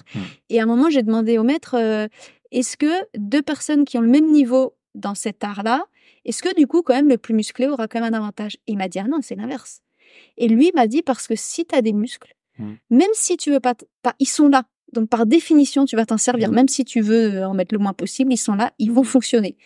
Il dit donc, si tu à niveau égal d'énergie, c'est celui qui a moins de muscles qui va. Et ça me fait vraiment penser à ce que tu dis là. Je me dis, ouais, en fait, c'est super parce que pour la première fois, je me dis, ah, vieillir, c'est bien, en fait. Je sais pas si c'est bien, mais en tout cas, ça fait réfléchir aux façons de fonctionner différemment. Ouais. Et en fait, le judo te propose une éternelle jeunesse. C'est ça, c'est encore une autre façon de vivre. Parce que c'est une autre façon de faire. Et en fait, si tu définis, là aussi c'est un de mes dadas, si tu définis la vieillesse comme la capacité à faire un certain nombre de choses que tu pouvais faire avant, et si tu te dis que tu as une autre façon de faire les choses en gardant, mais simplement en augmentant l'efficacité, tu peux arriver à faire la même chose, en fait, tu vieillis jamais. Ouais, c'est génial. Donc ça, c'est une proposition qui peut aussi s'adapter. Par exemple, je sais pas, moi, je coupe du bois. Alors, si à 20 ans, je coupe du bois, je prends la hache comme un malade. Si je veux faire les mêmes bûches maintenant, je réfléchis à la façon dont je vais taper. Ouais. Tu vas peut-être d'ailleurs mieux te placer, pas me faire mal au dos, machin, etc. Mais en même temps, je ferai le même nombre de bûches. Où est-ce que j'ai vieilli? J'ai pas vieilli, j'ai juste changé ma façon de prendre la masse. Si tu adaptes ça d'une manière générale, si tu réfléchis à ça dans ta vie quotidienne, il y a plein de choses en fait qui te paraissent devenir impossibles, qui sont possibles, mais il faut réfléchir à la façon dont tu les fais. Ouais. Donc là encore, le judo, c'est beaucoup plus que simplement une expérience. Se bastonner sur le tapis. Se bastonner sur le tapis, tu vois. Ouais. Ça va aller ça va au-delà. Et c'est sans fin. Tu pousses une porte, tu rentres dans une salle, il y a une autre porte au bout. Tu vois, c'est un truc qui n'en finit pas parce que t'es jamais à le 0,1 d'énergie alors que t'en as 10, tu vois. Tu peux toujours t'améliorer. Ouais. Parce que comme tu le dis, quand t'as quelque chose, tu vas l'utiliser. J'ai de la force, je l'utilise. Je vais me poser la question de plus l'utiliser. Quand je l'ai plus. Et c'est pour ça que la vie est bien faite quand même. Ouais. Et puis c'est pour ça que le judoka est écolo aussi, hein, parce qu'il dit que voilà, est-ce qu'il a besoin d'utiliser tout ça alors que concrètement il pourrait faire la même chose avec beaucoup moins, quoi. Ah, c'est passionnant. Ouais. Voilà. Écoute, vraiment mille merci. Alors il y a une dernière. Alors c'est ce que j'allais dire. Est-ce que t'as il y a une dernière sujet parce que c'est un sujet sur lequel aussi j'ai pas mal réfléchi. C'est toujours cette ancienne, ce mantra qui est de dire le judo. Ah ouais, mais le judo c'est plus qu'un sport. Je sais pas si tu ça on entend. On entend. Bien sûr. Mais pourquoi c'est plus qu'un sport? Ouais, par rapport aux autres sports. Bah ouais. Et déjà par rapport au sport. Et si c'est plus un sport, c'est quoi? Tu vois, on dit c'est. Alors, on dit oui, mais c'est une formation morale. C'est bien, une formation physique, intellectuelle et morale. Hein, c'est ce qu'on dit d'une manière générale. Mais c'est pas le cas des autres sports. C'est ce que j'allais dire, ouais, dans les autres sports, il y a aussi des valeurs de fair play, Exactement. Hein, on éduque, on est, etc. voilà, Ouais, il y a toujours tout ça. à fait. Alors pourquoi est-ce que nous, on aurait l'apanage de Ouais, je me suis ouais, beaucoup le posé la judo? question de ça, ouais. On dit aussi parfois que c'est parce qu'il y a une culture, une histoire, mais il y a beaucoup de sports qui ont aussi une histoire riche. Ouais, ouais. Ben, beaucoup plus riche que la nôtre même. Mhm. Puisque la nôtre, elle débute Ouais, il y a il y 120 a, ans, ouais, 130 ans, ça. 1880 et quelques, Ouais. tu vois, donc c'est pas si vieux que ça. Et ben en fait, je pense que c'est justement parce que c'est récent et que justement ça a pu être expliqué par Jigoro Kano dans ses écrits. Il a expliqué en fait en quoi c'était plus qu'un sport. Que ça n'était pas un sport en fait. Oui, il l'a C'est créé dans surtout cette que ça intention-là. n'était pas. Ouais. Exactement. C'est-à-dire que quand Kano a créé ça, il s'est appuyé bien entendu sur des jujitsu anciens qui avaient pour vocation d'être des arts martiaux, Ouais. mais lui, il a fait quelque chose qui n'est pas un art martial. Ouais. Il a fait une éducation. Et quand il a créé cette éducation, il ne l'a pas créée en dérivant soit purement et simplement de techniques de combat ou purement et simplement d'un jeu, parce que qu'est-ce que c'est qu'un sport? C'est un jeu à la base Tout à fait. auquel on ajoute des règles, ça devient un sport. Ok. Ouais. Mais la finalité, elle est juste sportive. C'est le jeu auquel on a mis un décalage. Avant, on tapait Il dans faut un le gagnant, ballon. un perdant, quoi. Il faut un gagnant, un perdant. Lui, il n'a pas réfléchi comme ça. Lui, il a fait une expérience qui a consisté à faire les arts martiaux avec un objectif qui était de devenir plus fort et de pouvoir en découdre avec les gens qui lui posaient problème. Ouais. C'était ça son objectif à la base. Il le dit très clairement. Et c'est Ouais. pour ça que c'est intéressant d'avoir les textes. Ah ouais, lui, il l'a fait, parce que moi, j'avais vu il avait eu envie d'aller se former en jiu-jitsu pour ça. Mhm. Mais après, même en la création du judo, c'était aussi pour ça? Non, Ah, parce que il s'est aperçu, divine surprise, que l'un évidemment, manifestement, il devenait plus fort, mais aussi il changeait. ah, voilà, il a vu qu'il Il a vu que évoluait. ça changeait, qu'il Il évoluait, voyait plus les choses de la même qu'il façon. voyait plus les choses, qu'il était plus aussi Ouais. colérique, qu'il avait, Ouais. etc., etc. Il s'est aperçu en fait que sa pratique modifiait l'individu. Ouais. Et donc il a créé une activité avec pour objectif de modifier l'individu. Ouais. Et non pas de gagner ou de perdre. Oui. D'ailleurs, Et c'est pour ça que je te dis que la réponse, c'est un moyen. ouais, tout à fait. Et d'ailleurs, dans le judo, c'est vrai que par rapport aux autres sports, en fait, le temps que tu passes, enfin, je veux dire, bon, aujourd'hui, il y a beaucoup de compétitions, mais jusqu'à il y a pas si longtemps que ça, et puis en tout cas, lui de son époque, le chai, c'était assez rare. C'est très ponctuel. C'est très ponctuel, L'aspect c'était un sportif exercice, mais l'aspect sportif de l'activité, c'est un pouillème. ouais, c'est ça. Tout le reste, c'est une formation du corps et de l'esprit. Et plutôt que formation physique, intellectuelle et morale, moi, je parle plutôt de formation d'intelligence émotionnelle. Ouais. C'est plus ça. Et c'est dans cet esprit-là qu'il l'a fait. Parce que quand tu lis un petit peu, il dit qu'est-ce qu'on développe au travers du judo? On développe la faculté de s'adapter. On développe la mémoire. On développe l'imagination. On développe la capacité de synthèse, dont on a évoqué dans le randori. Je synthétise. On développe le langage. Parce que j'échange avec mon professeur, je lui pose des questions, il y a le mondo, etc., etc. Donc, je développe des facultés qui sont des facultés plus d'intelligence émotionnelle. Ouais. Et c'est mon objectif. Et comment est-ce que je le développe? Au travers de techniques, au travers d'une pratique. Et c'est là où c'est génial. C'est que c'est une discipline qui a pour objectif une formation mentale, une éducation psychologique qui passe par le corps. Ouais. Et non pas l'inverse. Ouais, ça c'est vraiment super. Ouais. Souvent, dans une vision occidentale des choses, on va se dire, oui, mais je comprends d'abord, je prends primauté du cerveau, etc. Non, non. Là, on traverse, on passe par le corps. Ouais. C'est le corps qui va modifier l'esprit. Ouais.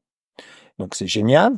Et tout, encore une fois, doit être mesuré à cette aune-là. Ouais. Ça veut dire que moi, ce qui m'énerve quand je vois les nouvelles techniques qui sont mises en Pratiquer, place, ouais. c'est que est-ce que l'objectif c'est ça? Parce que la plupart des techniques peuvent être efficaces. Prends Senagi inversé. Mmh. Oui, ça peut être efficace, mais c'est surtout très dangereux. Parce que très souvent, quand c'est mal fait, on tombe sur la tête. Mmh. Et il y a aucun moyen de parer le truc. Il y a aucun moyen là de chuter Ah parce oui, que d'accord. Parce que t'es dans t'es dans le truc, t'as les les bras bras sont pris, croisés, les bras sont la tête croisés, tombe, tu peux rien la faire. tête tombe, tu peux rien faire. Donc c'est ça l'objectif. Ouais, je comprends. Tu vois ce que je veux dire? Ouais. Donc voilà, il faut toujours juger Sur l'objectif de fond. l'objectif, la finalité. Si tu veux te Il y mettre en à avait fond plein dans des le techniques moyen, dangereuses dans le temps. Il les a supprimées. Il ouais, l'a pas fait au hasard. c'est pas pour rien, ouais. C'est pas pour rien. C'est parce que ça ne participe pas à l'amélioration Ouais, de l'homme, ouais, je de comprends. l'enfant. C'est pour ça que ça a Ouais. été fait. Alors moi, je veux bien qu'on en rajoute, mais qu'on On rajoute pas en garde disant, ce ça c'est super parce que il tombe sur là maintenant les noiseries qu'on voit où tu tombes sur le côté là. Allez, je lui fais tomber sur l'acromion. Génial. On peut dire, il a mis 6 mois à s'en remettre. Non, bah, bien sûr, ouais. hein.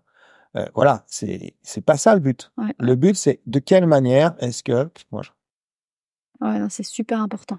En plus, pour se donner d'autant plus à fond dans le moyen, tu peux le faire si tu as vraiment le but de fond qui est exactement. qui Et est ça, garanti, en fait. c'est pas vraiment expliqué au professeur. Ouais, bah oui. C'est plutôt, voilà, c'est plutôt l'idée de, voilà, il faut performer, faut avoir les champions, faut avoir ceci, cela. Mais dans la réalité, il y a combien de champions? Ouais. Il y a combien de champions? Déjà, les turnovers. Un bon club, il y a 40% de gens qui vont jamais, chez les enfants, qui vont jamais se réinscrire. Un mauvais club, entre guillemets, qui s'est pas fédéré, etc., 60%, 70%, ça va être des nouveaux. Mais même dans le bon club, si je perds un élève sur 2, combien vont arriver à être Ouais, c'est ceinture ça. noire? Mmh D'accord? mh. Mmh. Donc, faut vraiment se mettre dans cette idée de, voilà, si je veux amener mes enfants loin, les élèves loin, ben, faut que je me pose la question de la finalité des choses. Ouais, complètement. Et quand on dit aux parents, oui, mais alors venez au judo, parce que les parents, ils ont ça dans la tête, hein. Ouais. Ils ont, ouais, le respect, le machin, ils ont un certain nombre de choses. Mais moi, je leur dis, mais carrément, attendez, ce que j'aime bien faire, c'est quand en début d'année, pour les parents qui veulent, en fait, moi, je leur dis, c'est tous les parents qui aiment leurs enfants peuvent venir à C'est la bien comme réunion. slogan, ça. Voilà. Tu devrais le donner pour une nouvelle affiche de là. Voilà. Bon, bah, sinon, vous venez pas, hein. OK. Donc, les gens viennent et je leur dis, bon, bah, ok, c'est super, vous avez inscrit votre enfant, pourquoi? Alors là, il dit, bah ouais, ouais, alors, parce qu'il est trop turbulent, Voilà, ça va le parce que, calmer. Au bah, ça va contraire, le il est timide, calmer, ça va il est le donner timide, ça va. confiance. Et puis, il y a la valeur, il y a le respect, etc., etc. Alors, je leur dis, voilà, alors, déjà, effectivement, euh, la première chose on va travailler chez votre enfant, ça va être effectivement le fait qu'il va se retrouver avec les autres. Et puis, ça va être une des premières choses, ça va être la concentration. C'est hyper difficile de se concentrer pour les enfants s'ils ne réussissent pas en classe, parce qu'ils sont pas concentrés. Ouais.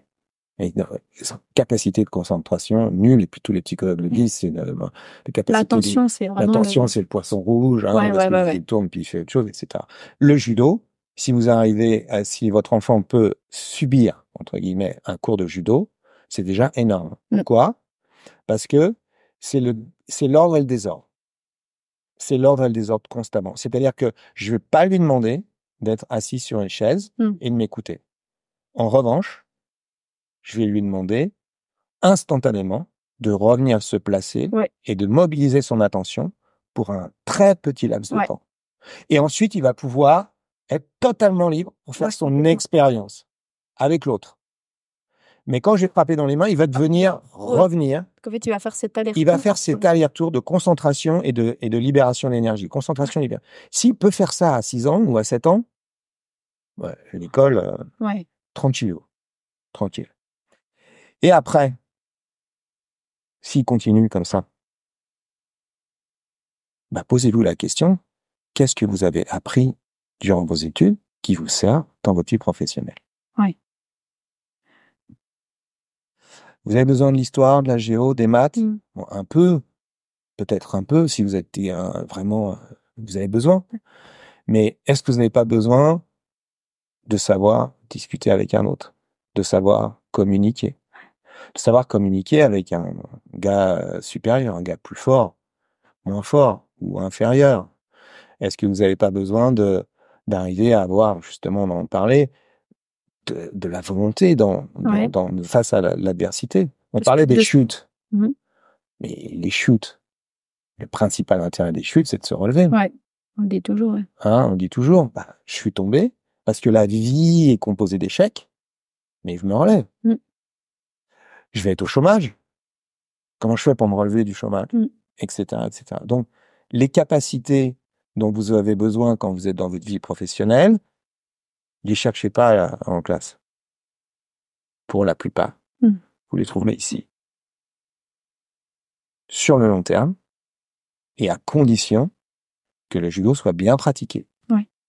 C'est-à-dire que, par exemple, on autorise une expérimentation complète. Mm. On fasse des vrais mouvements avec un ippon, etc., etc. Si on fait la méthode de manière correcte, l'évolution sera correcte. Ouais.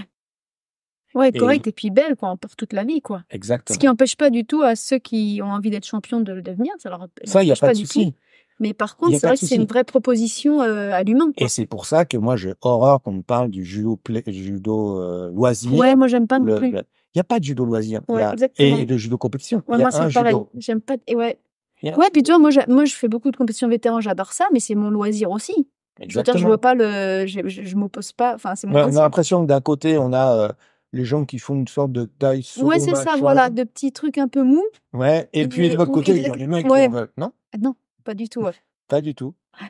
Bah, je pense qu'on peut finir là-dessus. Il y a un judo Ouais. voilà, qui est proposé et il faut le faire le plus correctement possible. Et à ce moment-là, les bénéfices sont énormes et peuvent durer toute une vie. Génial, c'est un super mot de la fin. Mille merci, Frédéric. Merci. Comme peu je long, dis, mais bon. non, c'est parfait. Enfin, si je pouvais, on continuerait encore.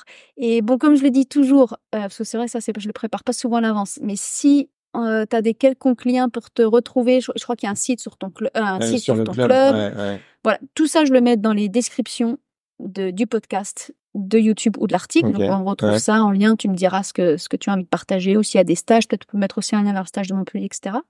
Donc, ça, tu le diras. Ce sera en description. Et puis voilà. Sur ce, je te dis à bientôt sur le Tatami. À bientôt, à très D'ici bientôt même. quelques heures, normalement, parce qu'on est lundi. À très bientôt. Et vraiment, merci beaucoup Merci à pour toi. ces partages. C'est hyper précieux. Mais bah écoute, merci à toi et merci beaucoup pour le boulot que tu fais.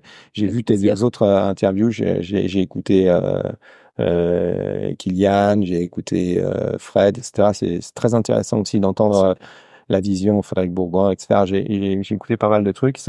Et puis alors c'est amusant parce que Frédéric Bourgoin notamment qui est formateur, etc. Lui il a une méthodologie de passage de ceinture Ouais, qui est pas du tout très conventionnelle. original. Ouais, Et moi qui est super intéressante. moi je suis beaucoup dans j'adore dans la ça. même approche aussi. Ouais, j'aimerais moi je trouve ça Mais génial. pourtant elle est pas faire en fait individualiser les choses. Oui. Hein. Et puis Sans pas les timing remettre précis, avec ouais. un timing précis, ça c'est pas un truc qui est diffusé. Hein. C'est pas un truc Pas qui du est... tout. Au contraire, on te dit il faut que ça soit comme ça. Ouais, ce qui est machin, dommage parce etc. que moi je trouve ça génial. Bah c'est génial. Ça a vraiment du sens. Bien sûr. Enfin moi en tout cas je les ai vus ces gamins, je suis allée plusieurs fois à son cours. Ils sont épanouis, mais ils ont vraiment la sensation de progression. Hein, parce que je veux dire, la ceinture, c'est pas le truc de la fête du club du mois de juin, quoi. Ouais, c'est ça. C'est vraiment eux, c'est au bon moment, ils ont fait telle technique, machin. Exactement. Ouais. Et Non, ça, moi, je c'est pense que super. c'est super important. J'aimerais bien d'ailleurs à l'occasion échanger avec lui là-dessus parce que c'est vraiment une très bonne. Moi, je pense que ça devrait être comme ça. Mais si tu lis Piaget, Ouais. il évoque aussi, Oui, ça bien m'étonne entendu, ce type bien sûr. d'évaluation. Ouais, où c'est Ouais. l'enfant qui, ça m'étonne C'est pas du l'enfant tout. qui s'auto-évalue, Ouais, c'est l'enfant exactement. qui... Avec d'ailleurs une évaluation aussi entre eux, c'est très sympa. Je voyais un petit ceinture blanche à un liseré. Et dans un moment, ils avaient un mentor en autonomie qui apprenait aux ceintures blanches à faire sa ceinture. C'était trop mignon. Tu avais le 6 ans qui est là en disant non, tu vois là, ça, tu le passes ici. Mais c'est passionnant. Et lui, c'est ce qu'il dit. Hein, c'est qu'en plus, ça fait verbaliser l'enfant sur ce qu'il sait faire. Et c'est Et vraiment puis là, passionnant. regarde les relations. Regarde comment tu fonctionnes. Là, au départ, tu as une relation descendante entre le professeur qui enseigne, et puis tout de suite, le couple se met dans une relation d'entraide et se met dans une relation où l'un connaît quelque chose qui va passer à l'autre. Partager à l'autre, ouais. Enfin, c'est extraordinaire. C'est super Moi, j'ai un très bon ami au Japon qui est allé beaucoup plus loin que ça, puisque en fait, il fait du soutien scolaire avec ses élèves. De judo. Judo. Ah ouais. Et en fait, le tatami se transforme en salle de classe. Mmh. Et ça, c'est incroyable. C'est-à-dire qu'ils font le judo, ouais. Et une fois que le judo est terminé, en l'espace de 5 minutes, il bascule avec des tables, des chaises, un tableau, etc. Et il fait du soutien scolaire. Et là, c'est plus du tout les mêmes rapports, parce que tu avais le super balèze, etc., qui était très fort, mais en maths, il comprend rien. Donc, il y a l'autre qui lui explique, etc. C'est super. Et c'est d'une richesse. En termes d'éducation à la vie, c'est incroyable. C'est incroyable, ouais. Ah, Parce qu'ils ils cumulent tout, quoi. Ils cumulent tous les bénéfices de la chose. Il va jusqu'au bout, quoi. Il va jusqu'au bout de l'apprentissage. Ouais, ça, c'est top. Ouais. Et puis ça se fait aussi. Moi, je suis dans où tu vas venir. Il y a comment des cours scolaires et j'ai un très vieil ami, Hubert Benadi, qui fait ça aussi. Avec une aide aussi, avec des parents qui viennent et qui font du soutien scolaire au judoka, etc., etc. Ouais. Tu vois, et ça saoule beaucoup, c'est très intéressant. Ouais, super intéressant. Ouais. Bah, c'est super, et merci d'avoir aussi noté les autres interviews, parce que je le précise juste que c'est quand même l'un des buts aussi de ces interviews, c'est de la même façon là qu'on citait les enfants là peuvent s'entraider. Je me dis en donnant la parole comme ça permet aussi aux uns aux autres d'entendre les uns les autres, et je trouve que ça nourrit le débat, et on évolue dans le débat et dans le partage d'idées. Donc c'est aussi cette idée-là. Je pense qu'effectivement, on en parlait aussi en aparté, cette notion je suis en plus avec le système des DAN, c'est assez terrible, parce que il arrive un moment où la légitimité est forcément liée à un DAN. Oui, on est au gradé, par exemple. Je suis au gradé, donc forcément celui qui est en dessous, il écoute, hein, et puis voilà. Et puis ouais, mais je suis au gradé, mais dans les hauts gradés, il y a des hauts gradés. À ce moment-là, le haut, tu peux rien dire, parce que ça n'a pas de sens. Oui. Ça n'a pas de sens. N'importe qui peut avoir. Surtout chacun son parcours, sa richesse. Moi, j'avais commencé ma méthode que je voulais appeler judo pour les nuls, et puis finalement, ça a déjà été pris, avec des ceintures blanches. Parce que les véritables interrogations, quand tu es 7 ou 8e dame, tu te poses des questions, tu te dis, mais alors le petit doigt, est-ce que, non, parce que, non, le problème, il est plus basique que ça, quoi. Quand tu es avec des gens, voilà, comment tu peux leur enseigner les fondamentaux. Et si t'as pas un feedback de quelqu'un qui est pas à ton niveau, comment tu fais? Qui te pose les questions auxquelles tu dois répondre. Bah oui. Il faut bien qu'ils te les posent, sinon c'est difficile. C'est difficile. C'est avec ces gens-là qu'il faut discuter. Puis eux, ils vont avoir des idées aussi. Ouais. Ils vont dire, moi, je vois les trucs comme ça. Alors, c'est pas dire que toutes leurs idées sont bonnes, parce que tu les passes au filtre de ton expérience. Si tu leur dis, oui, mais attends, si tu fais ça, je peux te dire, parce que c'est ça aussi la difficulté, parce que tu me disais, est-ce que quand l'enfant il fait un shiguruma, tu le laisses faire, etc. Mais tu ne sais pas faire n'importe quoi. Bien sûr. Parce qu'il y a des choses qui peuvent aller loin. Il y a des choses. Tu sais que. Termiste, ou en tout cas. Alors, effectivement, tu peux faire avec une main, en donnant un coup de pied, machin, mais dans la réalité, ça ne marchera pas. Ouais. Et ça, tu peux le voir, tu vois, parce que tu as l'expérience. Et c'est là ton rôle d'enseignant. C'est là ton rôle de dire, écoute, là, c'est une impasse. Ouais. Tu vas perdre ton temps, en fait, et je t'aide à aller dans le bon chemin. Ouais, reviens sur cette voie-là, parce que cette voie-là, franchement, de mon expérience, même si c'est ça qui est incroyable dans le judo, c'est tu vas toujours trouver un gars qui va faire un truc incroyable qui n'existait pas. Tu vas dire, ok, c'est l'exception qui confirme la règle, tout est possible. Oui. Mais pour 99% de la population, ça ne l'est pas. Ouais. C'est vrai. Bon, super. Vraiment, un grand merci encore. Merci à toi. Et puis, à bientôt. À bientôt. Ciao.